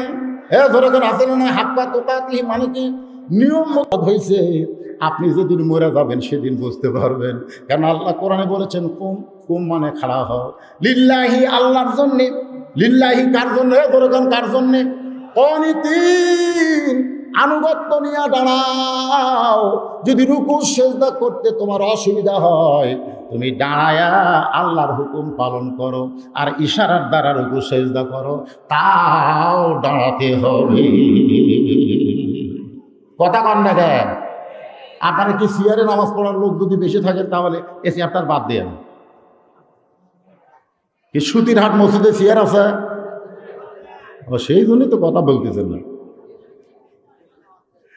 পরে আল্লাহ কিন্তু চেয়ার আলাগ ধরবে না, ধরবে মসজিদ কমিটিকে। আল্লাহ ধরবে কাকে? মসজিদ কমিটিকে ধরবে। আল্লাহর বান্দার একটু মনোযোগ দিয়ে শোনেন। এখন বলতেছে মুরব্বী, মরে গেলে আপনি বুঝতে পারবেন। মুরব্বী বলতেছে মরে গেলে আবার বুঝবো কেমনি? মরে গেলে তো মানুষ মরেই যায়, মরে গেলে তো বোঝা যায় না। ইমাম বলতেছে আপনি কার জন্য, কিসের জন্য এত কষ্ট করেন এই বুড়া বয়সে? মুরব্বী বলতেছে বাজান তুমি জানো না আমার 4টা ছেলে আছে। জোরে কোন কয় ছেলে? আমি মরে গেলে ওরা এতিম হয়ে যাবে, আমার সন্তানগুলো এতিম হয়ে যাবে। এতিম সন্তানের জন্য কিছু না করে গেলে ওরা কি করে খাবে? ইমাম কান্দের বলে মুরব্বী যেদিন মরে যাবেন সেদিন বুঝবেন। আল্লাহ কোরআনে বলেছে ইন্নামা আমওয়ালুকুম ওয়া আওলাদুকুম ফিতনা। সবচাইতে বড় ভয় সম্পদ আর সন্তান যদি তোমার অকল্যাণ হয়। সুবহানাল্লাহ, ধরে কর লাগেন। সবচাইতে বড় ভয় সম্পদ আর সন্তান যদি অকল্যাণে যায়। টাকা আছে সুদে লাগাছেন নাকি? টাকা আছে সুদে লাগাছে? সুদ শোনেন, এর আগেও আমি মাহফিলে বলেছি আল্লাহ সমস্ত পাপ তওবা করলে মাফ করবে। তওবা যদি করেন আল্লাহ সব পাপ মাফ করে দিবে। কিন্তু একটা পাপ আল্লাহ মাফ করবে না, সেটা হলো যারা সুদ খাচ্ছে, যারা সুদ দিছে তারা তওবা করলে আল্লাহ মাফ করবে। সুদ যারা দিছে, হাদিসটা ভালো মতো শুনবেন, সুদ যারা দিছে তারা তওবা করলে মাফ আছে, কিন্তু যারা খাচ্ছে। তো সাহাবীরা বললেন হুজুর যারা সুদ খাবে এদের বাঁচার বুদ্ধি কি? আল্লাহ রাসূল বললেন যাদের কাছ থেকে টাকা 100 টাকা 10 টাকা করে বেশি লাইনি ওরকে বাড়ির যাওয়া লাগবে। বাড়ির যায় হিসাব করে টাকা ফেরত দিয়ে ওর হাত ধরা মাফ চালে ও যদি মাফ করে দেয় তাহলে আল্লাহ সুগারুর তওবা কবুল করবে। কারণ একটা হলো হকুল্লাহ, একটা হলো হকুল ইবাদ। সুদ হচ্ছে হকুল ইবাদের সাথে জড়িত। জোরে কোন কথা ঠিক কিনা? এখন কারা কারা খান আপনারা ভালো চিন্তা করেন। আল্লাহর বান্দার একটু মনোযোগ দিয়ে কথাগুলো শুনবেন। হাক্কা তুকাতিহি, যথাযথ ভয় করার কথা বলতেছি। মরে গেলি বুঝবেন। বলে কেমনে বুঝবো? বলে আমি আপনাকে শিখাই দেই, আপনি মরার অভিনয় করে একটু থাকেন তো দেখি কি হয়। বুড়া মরার অভিনয় করে শুয়ে আছে, ফজর আজান হয়ে গেছে, সূর্য পূর্ব দিকে উঠতেছে। 4 ছেলে চিন্তা করে কে রে, বাবা তো ঘুম থেকে আজান দিলে ওঠে, আজকে বাবা ওঠে না কেন? বড় ছেলে গিয়ে দরজা খুলে, দরজায় ধাক্কা দেয়। বাবা কি হয়েছে? বাবার কোনো কথা নাই। জোরে দরজা ধাক্কা দিয়ে দরজা খুলে দেখে বাবা ওড়ে, তার মানে চাদর দিয়ে ঘুম পাড়তেছে। ছেলে বাবার কানের কাছে গিয়ে বলতেছে বাবা কি হলো, আজকে আপনার এতই ঘুম ধরলো? দরজা খুললাম ধাক্কা দিয়ে, চাদর মুড়ি দিয়ে ঘুম পাড়তেছে। বাবা কি হয়েছে? বাবা কোনো কথা কয় না। যে মাত্র চাদর টান দিয়েছে দেখে বাবা এইভাবে চৌরঙ্গির মতন মরে আছে। বড় ভাই চিল্লায় বলতেছে আর বাড়া থাকিস না, বাবা মরছে, বাবা মরছে। 3 ভাই বাইরে ছিল, তারা ভিতরে এসে বলতেছে মরছে মরছে, কিন্তু গন্ডগোল লাগা দিয়ে মরছে। বাপ কিন্তু মরে নাই, মরার অভিনয় করতেছে। আল্লাহ কোরআনে বলেছেন ইয়া আইয়ুহান নাসু তাকু রাব্বাকুম ওয়াখশাউ ইয়াওমান লা ইয়াজি ওয়ালিদুন আন ওয়ালাদিহি ওয়ালা মাউলুদুন হুয়া জাযিন আন ওয়ালিদিহি শাইআ। ধরে বলেন আল্লাহু আকবার। ভয় করো, ভয় করো। ইয়া আইয়ুহান নাসু তাকু রাব্বাকুম, তোমরা সেই দিনকে ভয় করো। কার জন্যে? আল্লাহর জন্য। ধরে বলেন কার জন্যে? মরছে, বুড়া মরছে, মরার অভিনয় করতেছে। এক ভাই বলতেছে মরছে মরছে, কিন্তু গন্ডগোল লাগাই দিয়ে মরছে রে।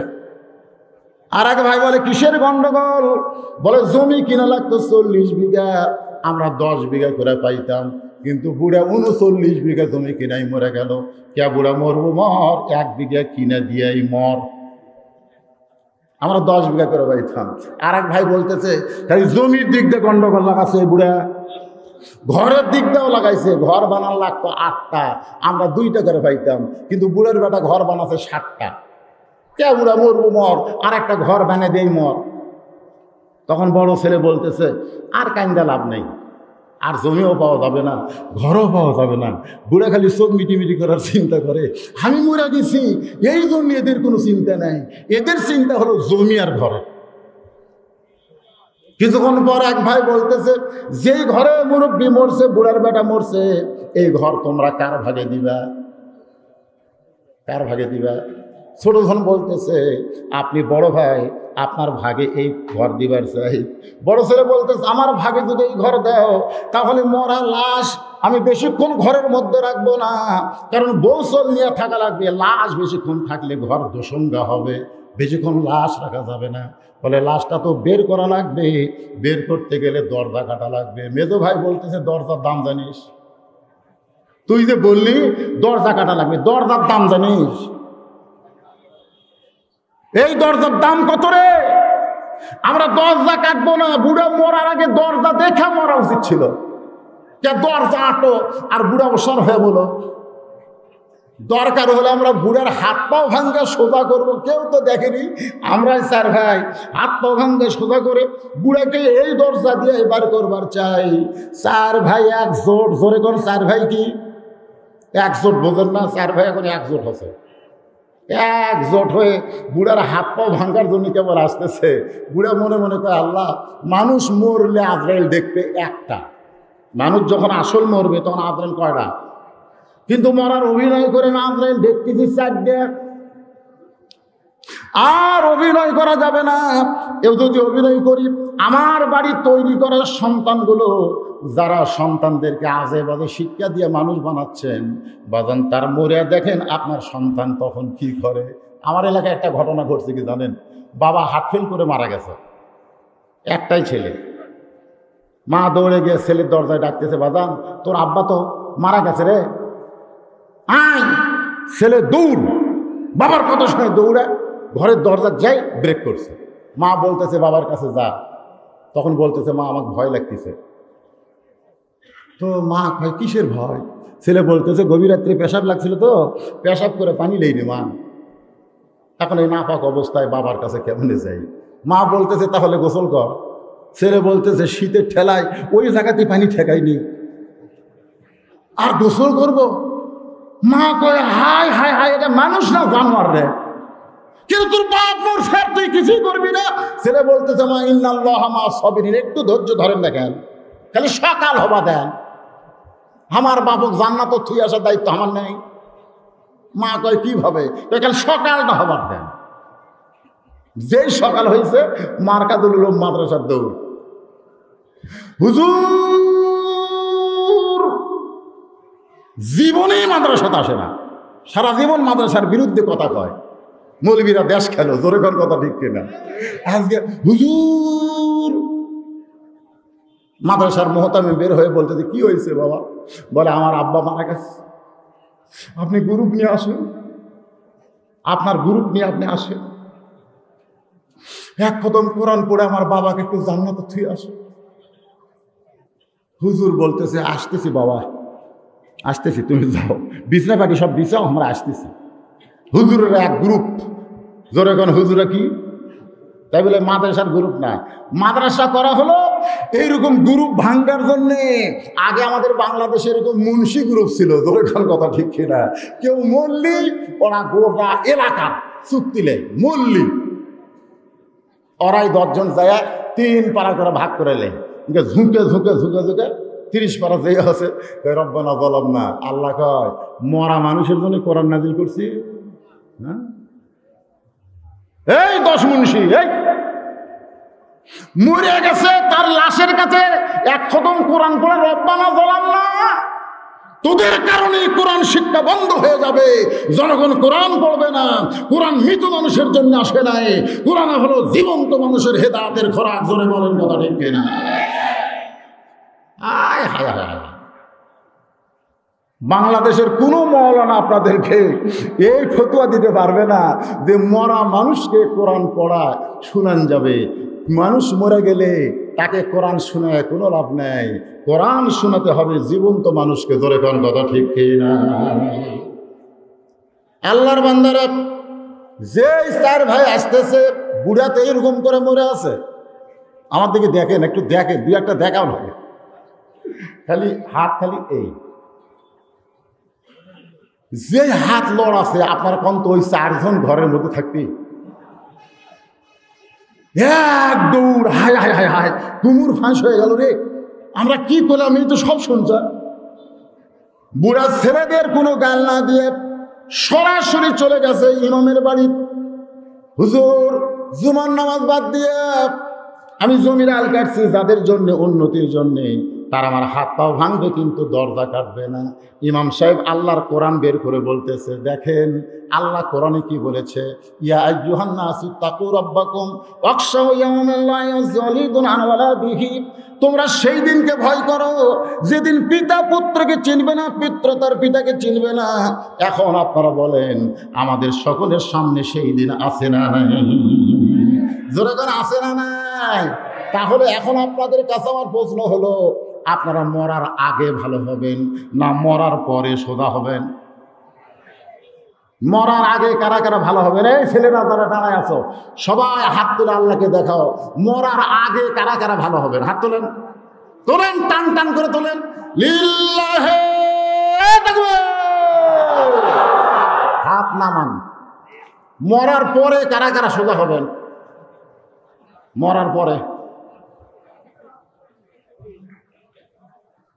একজনও নাই। তাহলে বোঝা যাচ্ছে হাক্কা তুকাতিহি ওয়ালা তামুতুন্না ইল্লা ওয়া আনতুম মুসলিমুন। এই বিষয়ে আমি আপনাকে বুঝাবার পারবো ইনশাআল্লাহ। ভাইজান বিরক্ত হচ্ছেন? কান সারিছি তো, ও যে ব্যাগের আদায় করে হেল দিছে। এখন যদি আপনারা ওঠা বসা শুরু করেন আমি মনোভাব করে দেবো। কি শুনবেন না? সামনে 28 তারিখে নির্বাচন। কি কোন সামনে 28 তারিখে কি আছে? নির্বাচন মানে কি নির্বাচন রে? হ্যাঁ, চেয়ারম্যান নির্বাচন, মেম্বার নির্বাচন আছে না নাই? আজকে দেখলাম ফেসবুকে একজন মেম্বারে দাঁড়াইছে, একই গ্রুপের দুইজন, এক গ্রুপের এক দলে সে মাইক্রোবাস থেকে নাই না, ওরে কাইটা কাইটা টুকরা টুকরা করে লোকটা হাসপাতালে নিয়ে গেলি মারা গেছে। ওই বাজারের আওয়ামী লীগের সভাপতি ছিল। দেখেন নাই আপনারা? খবরেও দেখাইছে। নির্বাচন, নির্বাচন মারামারি হবে কেন? নির্বাচন কোনো গন্ডগোল নয়। নির্বাচন হচ্ছে আনন্দের ভিতর দিয়ে একটা ভালো মানুষকে সমর্থন দেওয়া। ধরে বলেন কথা ঠিক? কিসের দলাদলি করেন? আপনারা কি জানেন না? আপনারা কি ছিলেন না? আল্লাহ কোরআনে বলেছে, ইন্নাল্লাহা ইয়ামুরুকুম আন তুআদ্দুল আমানাতি ইলা আহলিহা ওয়া ইযা হাকামতুম বাইনান নাস আন তাহকুমু বিল আদল। আল্লাহ বলতেছেন, এই কোরআন থেকে, কোরআনের সঙ্গে আমাদের সম্পর্ক রাখলে এই নির্বাচনের কথাও আল্লাহ কোরআনে বলেছে। এখন আপনারা স্লোগান দেবেন, আমার ভোট আমি দিব, যাকে খুশি তাকে দিব। না না, তা না। আমার ভোট আমি দিব, যাকে খুশি তাকে দেওয়া যাবে না। আমার ভোট আমি দিব, দেখে শুনে ভালো মানুষকে দিব। জোরে কথা ঠিক? দেখাশোনার দরকার আছে। জোরে গান আছে না নাই? হয়তো বলবেন, হুজুর সামনে 28 তারিখ নির্বাচন, এটাই কি ওয়াজ? ওয়াজ তা না। ওয়াজ হলো আমরা মরার আগে কি হবার চাই? ভালো হবার চাই। হাত তোলেননি সবাই মরার আগে? তো হাক্কা তুকাতিহি, আল্লাহ বলতেছেন ভয় করার মতন ভয় করো। এই ভয় করার মতন ভয় কেমনে হবে? এটা মানুষের তৈরি করে আইন দেওয়া হয় না। ভয় করার মতন ভয় করতে গেলে আল্লাহর কোরআনের সমাজ লাগবে। ধরে বলেন কথা ঠিক কি না? আল্লাহর কোরআনের সমাজের একটা কথা বলবো। অর্ধ পৃথিবীর খলিফা হযরত ওমর ছদ্মবেশী ইয়ামিন দেশে গেছে। দেশটার নাম হলো ইয়ামিন। উমর ফারুক ছদ্মবেশী ইয়ামিন দেশে গিয়া যাকে জনগণ, অনেকগুলো মানুষ বসে আছে, ওই জায়গায় গিয়া হযরত ওমর ছদ্মবেশে বলতে যে, ভাইজান তোমাদের গভর্নর কেমন? তোমাদের ইয়ামিন দেশের গভর্নরের চরিত্র কেমন? গভর্নর মানুষটা কেমন? অর্ধ পৃথিবীর খলিফা হযরত ওমর লোকজনকে বলতেছে, জনগণ বলতেছে, এমন একটা খারাপ মানুষ আল্লাহ আমাদের ভাগ্যে দিছে, যে মানুষটার বিরুদ্ধে আমাদের 4টা অভিযোগ আছে। ওই গভর্নরের নাম হলো সাঈদ ইবনে আমের। সুবহানাল্লাহ। সাঈদ ইবনে আমের রাদিয়াল্লাহু তাআলা আনহু একজন নবীর জলিল কদর সাহাবী। সেই গভর্নরের বিরুদ্ধে বলতেছে এই 10-15 জন লোক, আল্লাহ আমাদের ভাগ্যে এমন একটা গভর্নর দিয়েছে যে গভর্নরের বিরুদ্ধে আমাদের 4টা অভিযোগ আছে। যদি কোনোদিন সময় পায় তাহলে খলিফা হযরত উমরের কাছে আমাদের চেয়ারম্যানের, আমাদের গভর্নরের বিরুদ্ধে আমরা 4টা অভিযোগ করব। এই কথাগুলো কার সামনে বলতেছে? হযরত উমরের সামনে বলতেছে। উমর ফারুক চলে গেলেন। এই লোকজনের কথা শুনে উমর ফারুক কিছুই বললেন না। কিছুদিন পরে হযরত উমর ঘোষণা করলেন, আমি ইয়ামিন দেশে যাব। অর্ধ পৃথিবীর খলিফা হযরত উমর ইয়ামিন দেশে আইছে। হাজার হাজার মানুষ, আপনারা যেখানে বসে আছেন এর চাইতে 10 গুণ 20 গুণ মানুষ উমর ফারুককে এক নজর দেখার জন্য আইছে। ধরে কান সুবহানাল্লাহ। উমর ফারুক এরকম টেস্ট করেছে, তেজের উপরে বসে বলতেছে, আমি তোমাদেরকে দেখতে আসি নাই, বরং তোমাদের গভর্নরকে আমি একটু দেখতে চাই। তোমাদের গভর্নর কোন জায়গায়? হাজার হাজার মানুষের মাঝখান থেকে সাইদ ইবনে আমের দাঁড়িয়ে বলতেছে, ইয়া আমিরাল মুমিনিন, এই দেখেন আমি জনগণের মাঝখানে দাঁড়িয়ে আছি। ওমর ফারুকের চোখে পানি আসলো যে একটা প্রদেশের গভর্নর জনগণের মাঝখানে দাঁড়িয়ে আছে। সুবহানাল্লাহ কোন? এটা ভোটের আগে না পরে? এ কথা কন না কেন? ভোটের আগে না পরে? আগে। গভর্নর থাকা অবস্থায় জনগণের মাঝখান থেকে বলতেছে, ইয়া আমিরাল মুমিনিন, এই দেখেন আমি জনগণের মাঝখানে দাঁড়িয়ে আছি। ওমর ফারুক চমকে গেলেন, যে মানুষটা জনগণের মাঝখানে দাঁড়াতে পারে সেই মানুষের বিরুদ্ধে আমার অভিযোগ, এটা কেমন কথা? ওমর ফারুক সাইদ ইবনে আমেরকে মঞ্চে আহ্বান করলেন। মঞ্চে যখন আসলেন ওমর ফারুক, চেয়ার একটা, জোরে বলেন কয়টা? একটা চেয়ার। কিন্তু ওমর ফারুক যখন সাইদ ইবনে আমেরকে ডাকলেন, জনগণ বললেন, ইয়া আমিরাল মুমিনিন, আপনি যাকে মঞ্চে ডাকতেছেন তার বিরুদ্ধে আমাদের কয়টা অভিযোগ? জোরে বলেন কয়টা অভিযোগ? ওমর ফারুক ছদ্মবেশেও শুনেছেন 4টা। আজকে হাজার হাজার জনগণ বলতেছে আমাদের গভর্নর, মনে করেন আমাদের চেয়ারম্যান আমি বলি তাহলে বুঝতে ভালো হবে, আমাদের চেয়ারম্যানের বিরুদ্ধে অভিযোগ কয়টা? ওমর ফারুক বললেন, সাইদ ইবনে আমের, জনগণ বলতেছে তোমার বিরুদ্ধে 4টা অভিযোগ আছে। সাইদ ইবনে আমের বলে, আমি তো জানি না কি অভিযোগ তাদের, তারা কি বিষয় অভিযোগ করবে আমি তো জানি না। ওমর ফারুক বললেন, তাহলে তোমাদের অভিযোগের কথা বলো। হাজার হাজার মানুষের ভিতর থেকে একজন বলতেছে, 1 নম্বর অভিযোগ হলো প্রতিদিন কার্যালয়ে আমাদের চেয়ারম্যান দেরি করে আসে। আসা লাগবে 10টায় কিন্তু আসে 12টায়, কোনোদিন 11টায়। সময় মতো চেয়ারম্যান আসে না, সময় মতো কার্যালয়ে বসে না। এটা হলো আমাদের 1 নম্বর অভিযোগ। এটা কয় নম্বর? 2 নম্বর অভিযোগ হলো হঠাৎ একদিন আসেই না। প্রতিদিন তো দেরি করে আসে, হঠাৎ একদিন আসেই না। ওমর ফারুক বললেন, 3 নম্বর অভিযোগ কি? বলে 3 নম্বর অভিযোগ হলো মাঝে মধ্যে কার্যালয়ে কাজ করতে করতে আমাদের চেয়ারম্যান, আমাদের গভর্নর বেহুশ হয়ে পড়া যায়। ওমর ফারুক বললেন, 4 নম্বর অভিযোগ কি? জনগণ বলতে 4 নম্বর অভিযোগ হলো রাতের বেলা আমরা কোনো বিপদ আপদ মুসিবত নিয়ে যদি আমাদের গভর্নর চেয়ারম্যানের কাছে যায়, আমাদের চেয়ারম্যান কোনো দিন বাড়ির দরজা খোলে না। তাহলে সর্বসাকুল অভিযোগ কয়টা? জোরে কন। ওমর ফারুক বললেন, রে ইয়ামিনের জনগণেরা, শুধু তোমাদের কথা বিশ্বাস আমি করব না, তোমাদের গভর্নরকে আমার জিজ্ঞাসা করা দরকার, কারণ সে অভিযোগগুলো স্বীকার করে কিনা, স্বীকার করার দরকার আছে না নাই? ওমর ফারুক বললেন, রে সাইদ ইবনে আমের, তোমার বিরুদ্ধে যে 4টা অভিযোগ করলো, এখন তুমি বলো অভিযোগগুলো সত্য না মিথ্যা। যদি তুমি বলো মিথ্যা, তুমি গভর্নর হওয়ার কারণে তোমাকে মার্সি করব, কারণ আমি হলাম খলিফা, তুমি একটা প্রদেশের গভর্নর। তুমি বলো সত্য না মিথ্যা। সাইদ ইবনে আমের আত্তাকুল্লাহ হাক্কা তুকাতিহি, সুবহানাল্লাহ, আল্লাহর ভয়ে যথাযথ ভয় অন্তরে ধারণ করে বলে, আমিরাল মুমিনিন, আপনি যদি বিচারক হতেন, শুধু আপনি যদি বিচারক হতেন, তাহলে আমি বলতাম জনগণের অভিযোগ মিথ্যা। কিন্তু বিচারক তো আপনি না, বিচারক হলেন আমার আল্লাহ। লিল্লাহি তাকবীর। আপনারা বলেন তো বিচারক কে? আজকে বাংলাদেশের বিচারকের চেয়ারে যারা বসে আছে তারা যদি একটাবার বিশ্বাস করত বিচারক আমরা না, বিচারক হলো আমাদের আল্লাহ, তাহলে আমরা সুন্দর সুন্দর বিচার পাবো। জোরে কোন কথা ঠিক কি না? আসলে বিচারক কি উমর নাকি? বিচারক কে? আলাইসাল্লাহু বিআহকামিল হাকিমিন, সূরা ৩। আপনারা পড়েন না? আসল বিচারক কে? যতই বিচার করো বিচারপতির কাছে আমাদের ধরা পড়তেই হবে। জোরে কোন কথা ঠিক কিনা ভাই? সূরা ফাতিহার মধ্যে বারবার বলি মালিক ইয়াউমিদ্দিন, সেই দিনের বিচারক আপনি। একটু মনোযোগ দেন। ওমর ফারুক বলল, রে সাইদ ইবনে আমির, তুমি কি বলতে চাও? বলে, আল্লাহ বিচারক বিশ্বাস করে আমি বলতেছি জনগণ যে আমার বিরুদ্ধে 4টা অভিযোগ করেছে, প্রত্যেকটা অভিযোগ সত্য। ওমর ফারুক বললেন, তাহলে তোমার গভর্নর থাকার কোনো সুযোগ নাই, তোমার চেয়ারম্যান থাকার কোনো সুযোগ।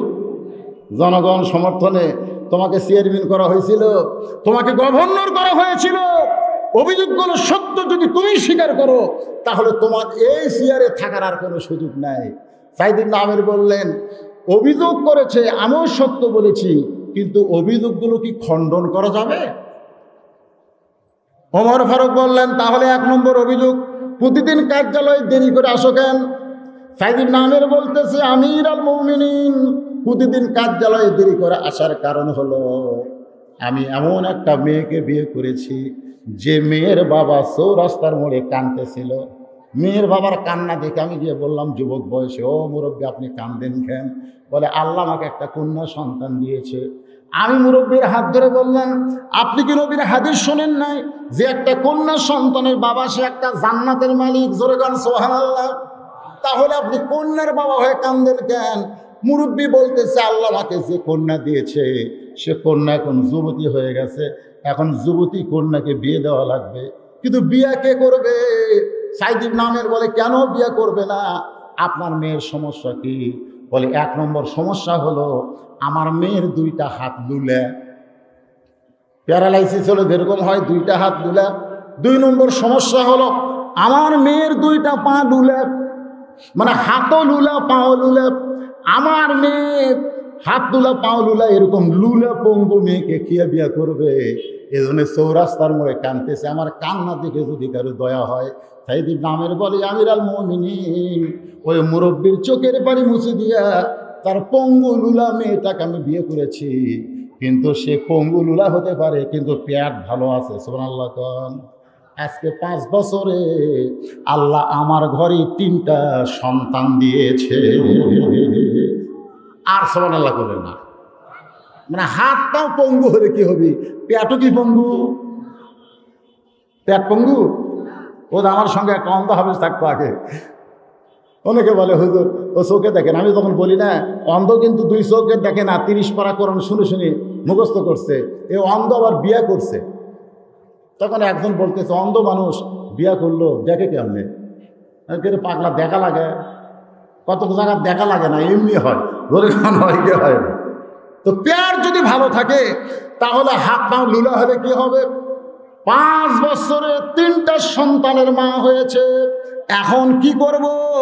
এই আমার 3টা সন্তানকে আমার বউ তো কিছুই করতে পারে না, আমার বাড়িতে কোনো কাজের মানুষ নাই, আমি নিজেই সকালবেলা কি করি, আমার সন্তানগুলো পেশাব পায়খানা করে, কাপড় পরিষ্কার করি, আমার সঙ্গে আমি নিজের হাতে খামির করি, রুটি করি, সেই রুটি ভেজে ভেজে আমার বউ বাচ্চাদের খাওয়াই। এইরকম কাজ করতে করতে আমার একটু আসতে দেরি হয়ে যায়।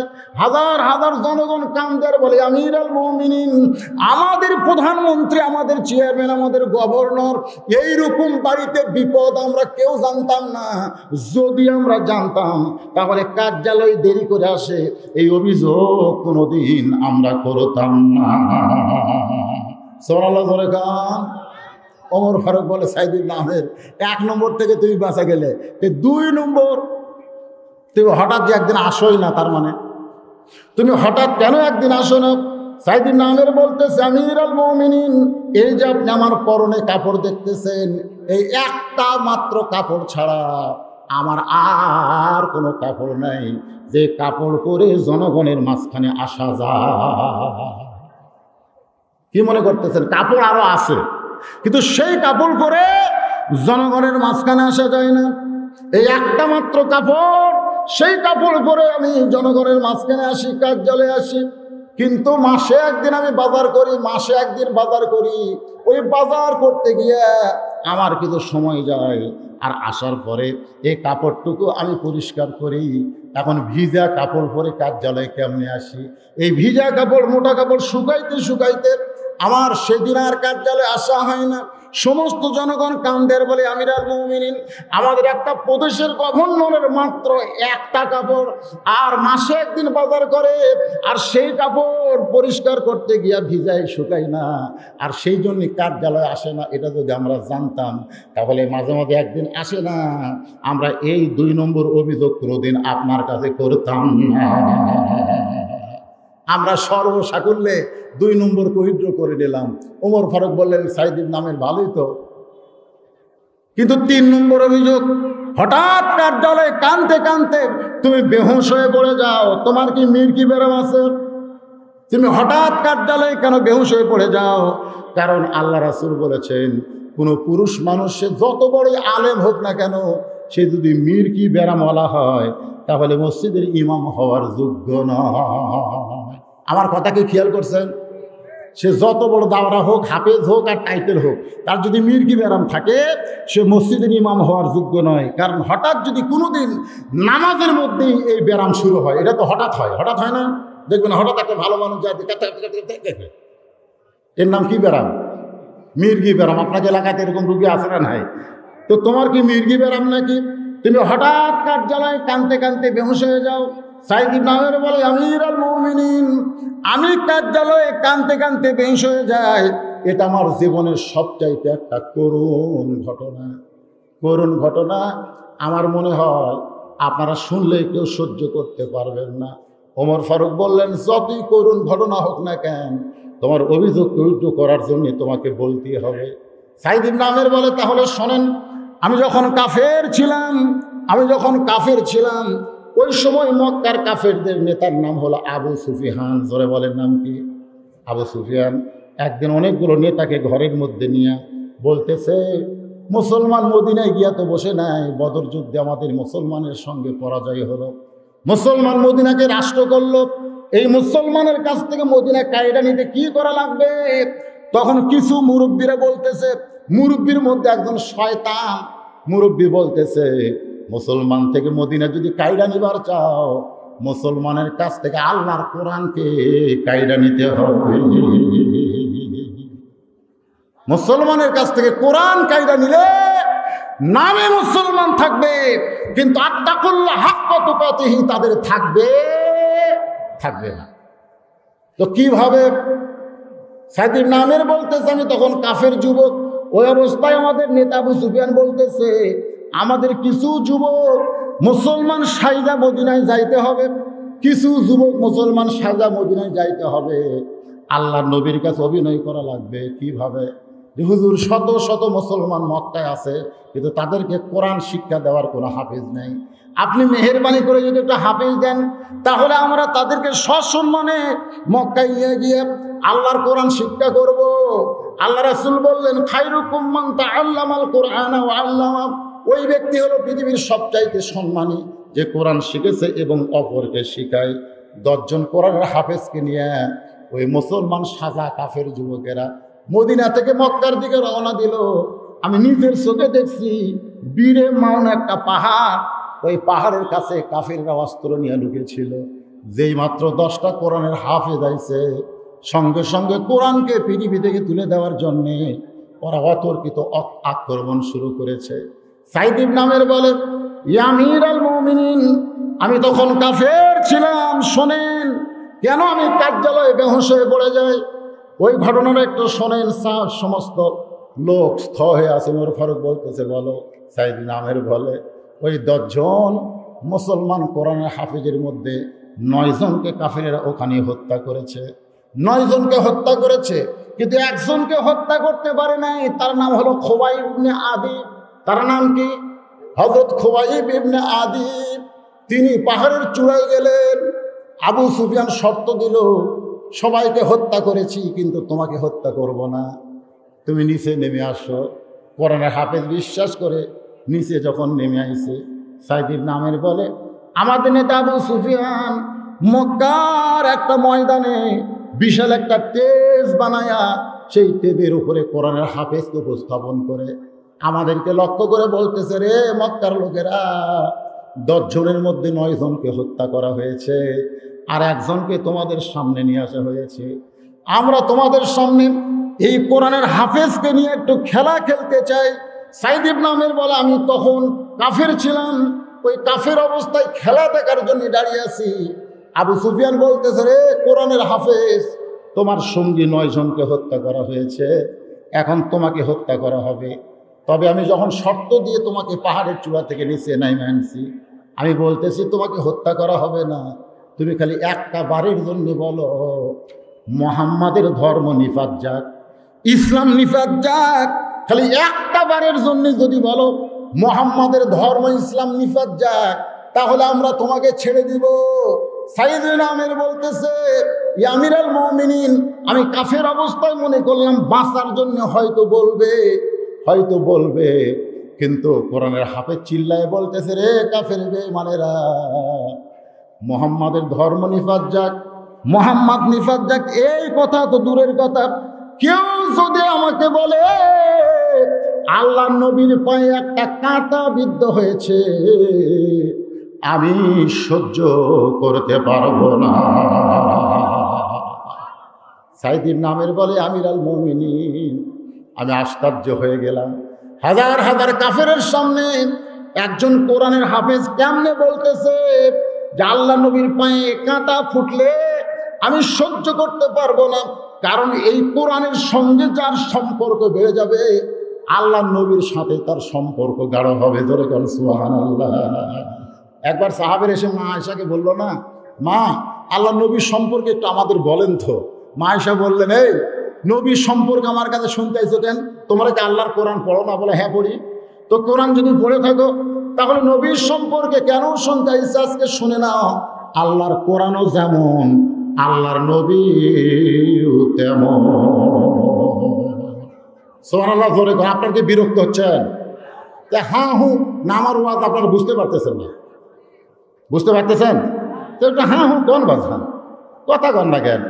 আরে যে মাঝে মাঝে ছেলে করে কি ব্যারাম খেলে, পাবজি গেম খেলে নাকি রে? না না, এই ছোট ছোট বাচ্চা, এই ছেলেরা, এরা কোরআনের মাহফিলে আসার উপযুক্ত হয়নি তো। খোঁজ নিয়ে দেখেন ওরা পেশাব করে পানি লাইনি, ডিস্টার্ব করে। এখানে একটা মুরব্বী মাহফিল থেকে ওঠে না, আর যুবকেরা মাঝে মাঝে ওঠে।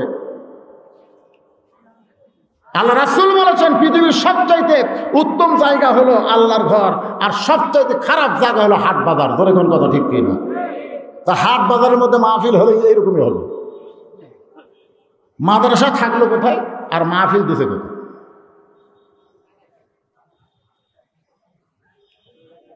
কি কোনো সমস্যা হচ্ছে আপনাদের?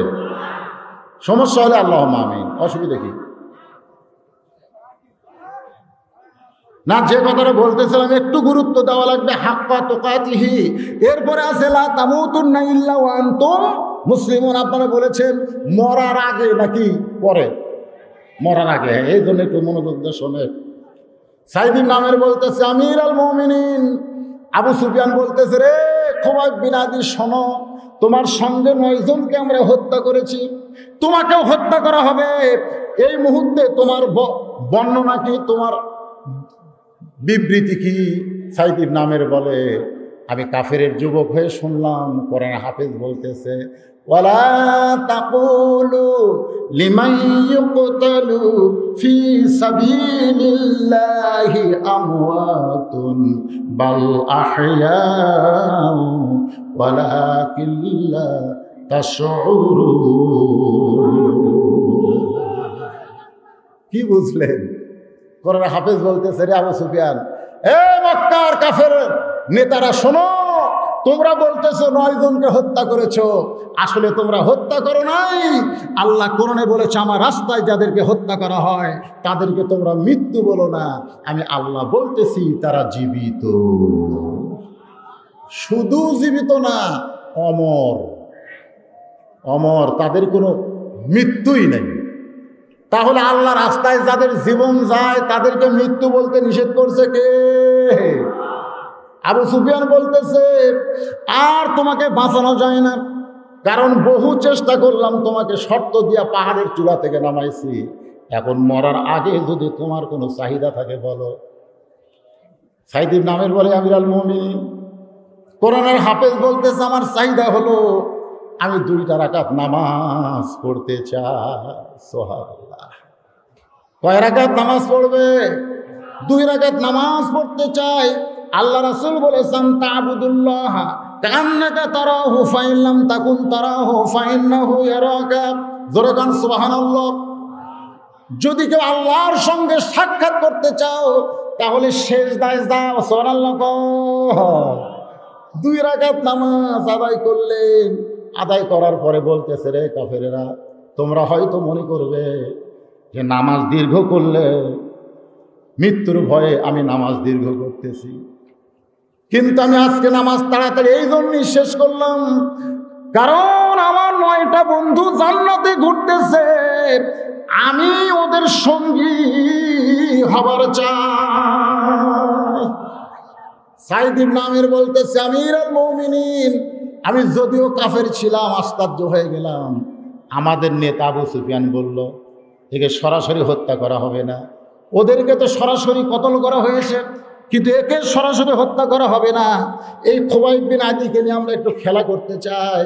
সমস্ত কাফেরা বলতে কি খেলা করবেন নেতা? বলে 1 নম্বর খেলা হলো আরে ডান হাত বিক্রি করে দিলাম এত টাকায়, বাম হাত বিক্রি করে দিলাম এত টাকায়, কান বিক্রি করলাম এত টাকায়, চোখ বিক্রি করলাম এত টাকায়, পা বিক্রি করলাম এত টাকায়। এখন তোমরা কারা কোনটা কিনবা, এখন তোমরা দরদাম করো। সাইদ ইবনে আমের বলে আমি চমকে উঠলাম, একটা জীবন্ত মানুষের অঙ্গ প্রত্যঙ্গ বিক্রি হচ্ছে, এটা কেমন সমাজ, এটা কেমন সমাজ, এটা কেমন সমাজ। বলার সঙ্গে সঙ্গে এক যুবক বলতে যে কাফেরের আমি ডান হাতখানা 1000 আশরাফি দিয়ে কিনে নিলাম। আবু সুফিয়ান বলতেছে তাহলে টাকা জমা দিয়ে কিনে নিয়ে যাও। সাইদ ইবনে আমের বলে আমি থরথর করে কাঁপতে থাকলাম, যদি আমি কাফের ছিলাম কিন্তু আমার মনটা বড় দুর্বল। আমি তাকাই দেখি একজন যুবক নেতার সামনে 1000 টাকা দিয়ে এক আঘাতে ডান হাতখানা কাইটা ফিরে দিল। ডান হাতখানা কাইটা যখন পড়ে গেছে, দরদর করে রক্ত পড়তেছে। কোরআনের হাফেজ কোরআন থেকে তেলাওয়াত করতেছে, বলেন সুবহানাল্লাহ। আবু সুফিয়ান বলতেছে রে খুবাইব, আমার হুকুমে তোমার ডান হাত বিচ্ছিন্ন হয়েছে, আবার হুকুম দিলে বাম হাত বিচ্ছিন্ন হবে, এরপরে কান হবে, চোখ হবে, এরপরে তোমার 2টা পা বিচ্ছিন্ন করা হবে। কোরআনের হাফেজ চিল্লায় বলতেছে রে কাফেরেরা, তোমরা আমার দেহ থেকে হাত বিচ্ছিন্ন করতে পারো, তোমরা আমার দেহ থেকে পা বিচ্ছিন্ন করতে পারো, কিন্তু আমার কলিজা থেকে আল্লাহর কোরআনকে কোনোদিন বিচ্ছিন্ন করতে পারবা না। আল্লাহর ভয় আমার ভিতরে এমনভাবে ঢুকেছে, আমি সব ছাড়তে পারবো, কিন্তু আমার আল্লাহকে, আল্লাহর কোরআনকে, আল্লাহর নবীকে আমি ছাড়তে পারবো না। সাইদ ইবনে আমের বলে আবু সুফিয়ান হুকুম দিল, যাই যেটা কিনে নিয়েছো কেটে নিয়ে যাও। আমিরুল মুমিনিন, আমার চোখের সামনে একটা কোরআন হাফেজকে টুকরা টুকরা করা হলো। এই দৃশ্য দেখার পর আমি আর সহ্য করতে পারলাম না। আমি সেখান থেকে চিৎকার দিয়ে কান্না করতে পারলাম না, কারণ কথা বললেও আমাকেও তারা হয়তো এভাবে হত্যা করতে পারে। আমি ভয়ে চুপি চুপি ওদের সঙ্গে বাড়ি চলে গেলাম। সবাই যখন চলে গেছে গভীর রাত্রে, আমি একা একা এসে ওই কোরআনের হাফেজের অঙ্গ প্রত্যঙ্গগুলো একটা বস্তা করে, একটা টোপলা করে বাজার থেকে যেরকম গোস্ত কিনে আনে, আমি ঠিক এভাবে একটা গোস্তের টোপলা আমার কাঁধে করে আমি রওনা দিলাম মদিনার দিকে। হে মক্কায় থাকবো না, এই মক্কায় থাকবো না, মক্কায় মানুষ আছে কিন্তু মানবতা নাই। আমি মদিনার দিকে রওনা দিলাম। তাই তো আব্দুল আলিম বলেছে, মনে বড় আশা ছিল আমি যাব মদিনা। নাই। সাইদ ইবনে আমির বলে কিছু দূর যাওয়ার পরে কোরআনের হাফেজকে মক্কা মদিনার সীমানায় আমি দাফন করলাম। আমি কোনোভাবে পাথর টান দিয়া তার ক্ষত বিক্ষত দেহ আমি দাফন করলাম। দাফন করার পরে আমি মদিনায় আল্লাহ নবীর সামনে গিয়া হাজির হলাম। নবী আমার চেহারার দিকে তাকায় মুস্কি মুস্কি হাসতেছে। আমি বললাম, ইয়া রাসূলুল্লাহ, 10 জন কোরআনের হাফেজকে হত্যা করেছে, মক্কার লোকেরা আপনার সঙ্গে চিটারি করেছে। হুজুর, একজন কোরআনের হাফেজকে আমার সামনে হত্যা করা হয়েছে, এরপরেও আপনি কেন হাসতেছেন? আল্লাহ রাসূল বলে, সাইদ ইবনে আমির, আমার 10 জনকে হত্যা করা হয়েছে, আবার তোমাকে আল্লাহ ইসলামের ঘরে পাঠায়া দিছে। আমি নবীর হাতে হাত দিয়ে কলমা পড়ে মুসলমান হলাম। আমিরুল মুমিনিন এই কার্যালয়ে কাজ করতে করতে যখন ওই খুবাইব বিন আদির কথা আমার মনে হয়, তখন আর আমি ধৈর্য ধরতে পারি না। আমি কাঁদতে কাঁদতে বেহুশ হয়ে যাই। আমার কোনো মিরকি ব্যারাম নাই, আমার কোনো মিরকি ব্যারাম নাই। হাজার হাজার জনগণ কান্দের বলে, আমিরুল মুমিনিন, আমাদের গভর্নরের জীবনে এমন একটা ঘটনা ছিল, আমরা যদি কেউ জানতাম কার্যালয়ে বেহুশ হয়ে যায়, এই অভিযোগ আমরা কোনোদিন করতাম না। আমরা সর্বসাকুল্যে 3 নম্বর অভিযোগটাও উইথড্র করে নিলাম। ধরে করলা সুবহানাল্লাহ।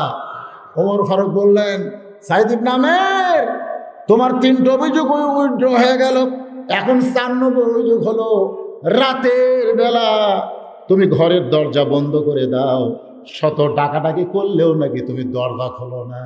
ভোটের আগে তুমি মানুষের দরজায় দরজায় যাও, আর ভোটের পরে মানুষ ডাকলে তোমার পাওয়া যায় না। এরকম কিছু নেতা আমাদের বাংলাদেশে আছে না নাই? জোরে করা আছে। এ বাবা, এই সে মাদ্রাসারিতে সওয়াল আর এদেরকে এরকম গল্প করার জন্য দোকানে কয়েকজন গল্প করতেছে। এনারা কি ভালো ভাবতেছে? না না, যারা বসে আছে তারা এলা দেখে ভালো ভাবতেছে। কেন মাদ্রাসার সওয়াল এরকম ঘোরাঘুরি করে কেন? মাদ্রাসার ছেলেরা তো ভদ্র, যাদের জন্য ওয়াজ করতেছি মার্কাজুল কোরআন মাদ্রাসা, আর তারাই যদি ওই দেখেন পিছন থেকে একদল গল্প করতেছে। আশ্চর্য।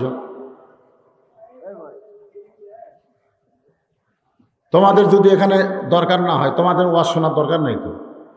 কারণ আল্লাহর কোরআনের সঙ্গে যারা সম্পর্ক করছে, বদরশীদের ওয়াজ শোনার তাদের কি দরকার? তোমরা যাও, ঘুম পাড়ো, তোমরা ঘুম পাড়ো। আল্লাহর কোরআনের সঙ্গে যাদের সম্পর্ক হয়ে গেছে, মাদ্রাসায় যারা পড়ে, কোরআনের সঙ্গে সম্পর্ক আছে না নাই? জনগণ আছে না নাই? তোমরা ডিস্টার্ব করো কেন? তোমরা ডাঙায় থাকবে কেন? হয় বসবা, না হয় চলে যাবে। এরকম ঘোরাফেরা করা চলবে না। তোমাকেই তো প্রশংসা দিয়ে আমি ওয়াজ শুরু করছি, ঠিক কিনা বলেন? এত ভালো ছেলে কোথায় পাবেন? এই মাদ্রাসার ছেলেরা এত ভালো। আল্লাহর কোরআন আমি দেখেছি তো, সকালবেলা যখন কোরআন সব পড়ে ঝুঁকতেছে আর পড়তেছে, ঝুঁকতেছে আর পড়তে। বিড়াল যেমন ইন্দুর ধরে, আমি পিছন দিকে যাই, বিড়ালের মতন ইন্দুর ধরার মতন খপ করে ধরলাম। যেই ধরছি আর পড়া বন্ধ। আমি বললাম, বাজান পড়া বন্ধ করলা কেন? পড়ো। বলে, হুজুর আপনি ছেড়ে দেন, আপনি যতক্ষণ ধরে থাকবেন ততক্ষণ আমরা পড়তে পারবো।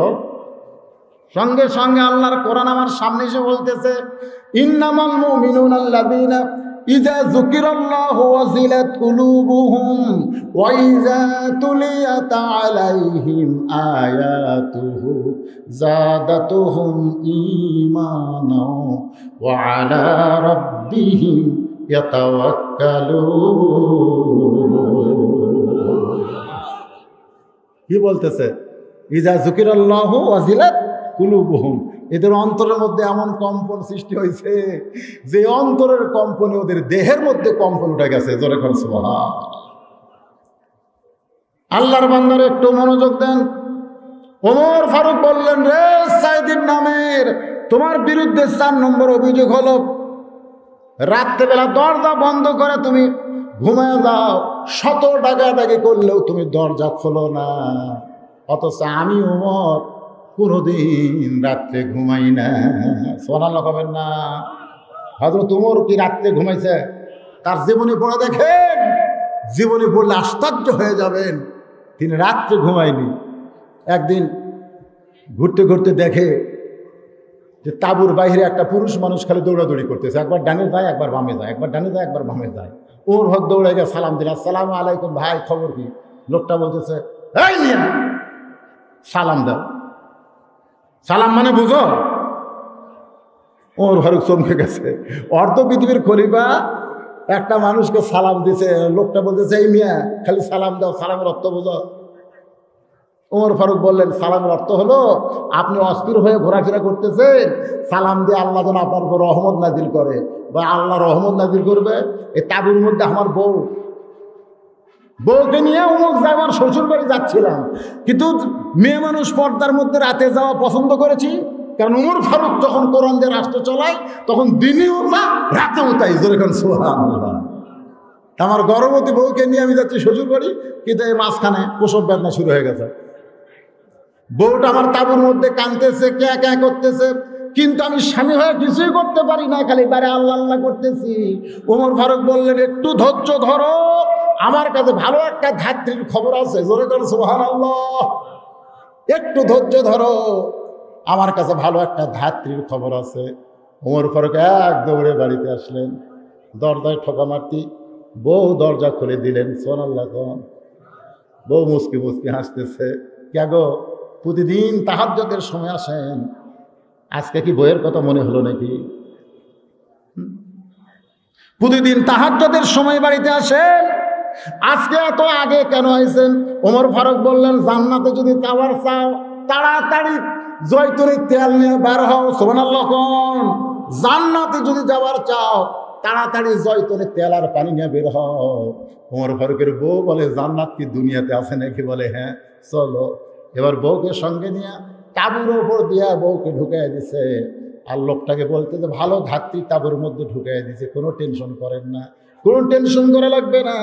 কিছুক্ষণ পরে তাঁবুর ভিতর থেকে বলতেছে, ইয়া আমিরুল মুমিনিন, আপনার বন্ধুকে খবর দেন, আল্লাহ তাকে একটা সন্তান দান করেছে। যেই বলছি আমিরুল মুমিনিন, আপনার বন্ধু খবর দেন, আপনার বলেন তো লোকটার অবস্থা কেমন? এই লোকটার অবস্থা কি? আমিরুল মুমিনিন, আপনি আমারে সালাম দিয়েছেন, আমি এই নিয়ে বলছি খবর। ওমর ফারুক বলতেছে, কোনো টেনশন নাই, বরং তোমার বউ যে বিপদে ছিল বিপদ মুক্ত হয়েছে।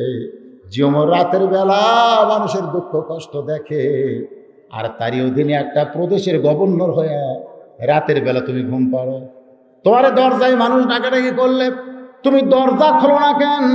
সাইদ ইবনে উমর বলতেছে, আমিরুল মুমিনিন, আমি দরজা না খোলার পিছনে কারণ হলো, দরজা না খোলার পিছনে কারণ হলো আমার দরজায় যে কোনোদিন মানুষ ডাকাডাকি করছে, আল্লাহর শপথ করে বলতেছি আমার কানের মধ্যে কোনোদিন ঢোকে নাই।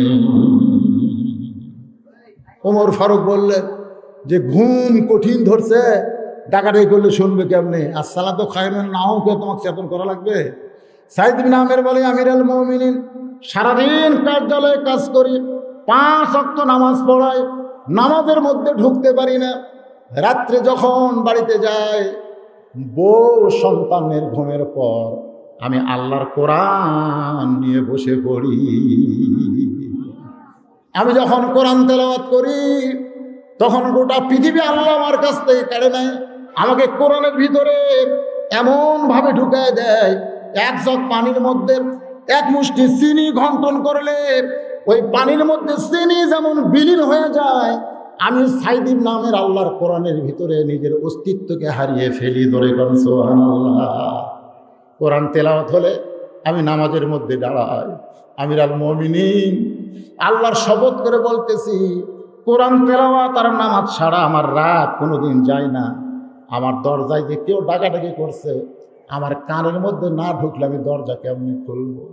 ওমর ফারুক দৌড়ে এসে সাইদ ইবনে উমরকে বুকের মধ্যে চাইপা ধরে কপালে একটা চুমা দিয়ে বললেন, রে ইয়ামিনের জনগণেরা, আল্লাহ তোমাদের ভাগ্যে এমন একটা চেয়ারম্যান, এমন একটা গভর্নর দিয়েছে। আমি ওমর দুনিয়ার মানুষের দরজায় দরজায় ঘুরি, আর তোমাদের আমি, তোমাদের গভর্নর আল্লাহর আরশ পর্যন্ত ঘুরে বেড়ায়। আল্লাহ তাআলা মাগরিবের নামাজের পর থেকে এত রাত পর্যন্ত তোমার পাগলেরা আরামের বাড়ি আরামের ঘুমকে বাদ দিয়া কোরআন হাদিসের মহব্বত কলিজার মধ্যে নিয়ে জান্নাতের বাগানে বসে কোরআন হাদিসের আলোচনা শোনার শেষে গুনাহগারের সঙ্গে রহমতের দরজায় ফকির হয়ে দোকানে হাত তুলেছে। আল্লাহ মেহেরবানি করে আজকের মাহফিল আমাদের সকলের হেদায়েতের জন্য, নাজাতের জন্য, জান্নাতের জন্য কবুল করে না। আল্লাহ মার্কাজুল কোরআন আল ইসলাম মাদ্রাসা কে আল্লাহ আপনি কবুল করে নেন। অত্র এলাকার সমস্ত মানুষকে এই মাদ্রাসার হিতাকাঙ্ক্ষী হিসাবে কবুল করেন। অত্র এলাকার ছোট ছোট বাচ্চাদেরকে মাদ্রাসায় তালিম নেওয়ার তৌফিক দিয়ে দেন। এই আল্লাহ তাআলা মেহেরবানি করে যা আলোচনা করা হয়েছে, জিকির আজকার কোরআন তেলাওয়াত টুকু বিচ্ছুতি মাফ করে হাদিয়া সোনার মদিনায় নৈফাকে রওজা মোবারকে কবুল করে নেন। তামাম আম্বিয়াই কেরাম, আসহাবে কেরাম, তাবেঈ কেরাম, তাবেঈ কেরাম, তাম পৃথিবীর মাটির নিচে যত মুমিন মুমিনা শুয়ে আছে আল্লাহ সকলের আরওয়াহ হাদিয়া কবুল করে। আল্লাহ আমরা যারা হাত তুলেছি আমাদের মধ্যে জনম দুঃখনী মা যাদের কবরে চলে গেছে, আল্লাহ মেহেরবানি করে মায়ের কবর জান্নাতের টুকরা বানান। বাবার বাড়ি ঘর সবই আছে, আমি সহ আমরা যারা বাবা হারা ইতিম হয়ে গেছি, আল্লাহ মেহেরবানি করে বাবার কবর জান্নাতের টুকরা কবুল করেন। আয় আল্লাহ তাআলা আমি গুনাহগার বলে দোয়া ফিরিয়ে দিয়েন না। এতগুলো মানুষের মধ্যে যার দুই কানা পছন্দ হয় সেই দুই হাতের উসিলায় গোটা মাহফিলকে আল্লাহ আপনি কবুল করেন। আল্লাহ সুদের হাট ব্যবসা বাণিজ্য মধ্যে বরকত দিয়ে দেন। আল্লাহ অনেকে দোয়া চেয়েছে, হুজুর আমাদের ব্যবসা ভালো চলতেছে না, আল্লাহ রহমত বরকতে ব্যবসাগুলো ভালো করে দেন। এই বাজারে সকলে মিলে মিশে আল্লাহ বসবাস করতে পারে সে তৌফিক দিয়ে দেন। আমার মায়েরা বোনেরা পর্দার অন্তরালে বসে আলোচনা শুনেছে, আবেদা সালিহা পর্দা নিশে কবুল করে মা ফাতেমার চরিত্র দান করে দেন। আল্লাহ গো আজকের মাহফিলের সম্মানিত সভাপতি, সম্মানিত প্রধান অতিথি, সম্মানিত অতিথিবৃন্দ, অনেকে গোপনে টাকা দান করেছে, আল্লাহ সকলের জন্য দোয়া করি আল্লাহ সবাইকে কবুল করো। আল্লাহ মেহেরবানি করে গোটা পৃথিবীর উপর থেকে, মুসলমানদের উপর থেকে আল্লাহ সমস্ত আসমানের বালা আসমানে না, জমিনের বালা জমিনে ডাবায় দাও। আল্লাহ আমার বাংলাদেশের প্রতি রহম করো। আল্লাহ এ দেশকে নিয়ে যারা চক্রান্ত করতেছে তাদের চক্রান্তকে নস্বাত করে দেওয়া। আল্লাহ আয় আল্লাহ তাআলা কি দোয়া করব আমি, আল্লাহ যে যা নিয়ত করে হাত তুলেছে সকলের নেক নিয়ত নেক আশাকে কবুল করো। মাদ্রাসার মুহতামিম, মাদ্রাসার ওস্তাদ, মাদ্রাসার তালবে ইলম, মাদ্রাসায় যারা সর্বাত্মক সহযোগিতা করে আল্লাহ তাদের সকলকেই এই মার্কাজুল মাদ্রাসার ওসিলায় কবুল করে নাও। আল্লাহ সুবহান রাব্বিকা রাব্বিল ইজ্জাতি আম্মা ইয়াসিফুন, আসসালামু আলাল মুরসালিন, আলহামদুলিল্লাহি রাব্বিল আলামিন, বিরহমাতিকা ইয়া আরহামার রাহিমিন।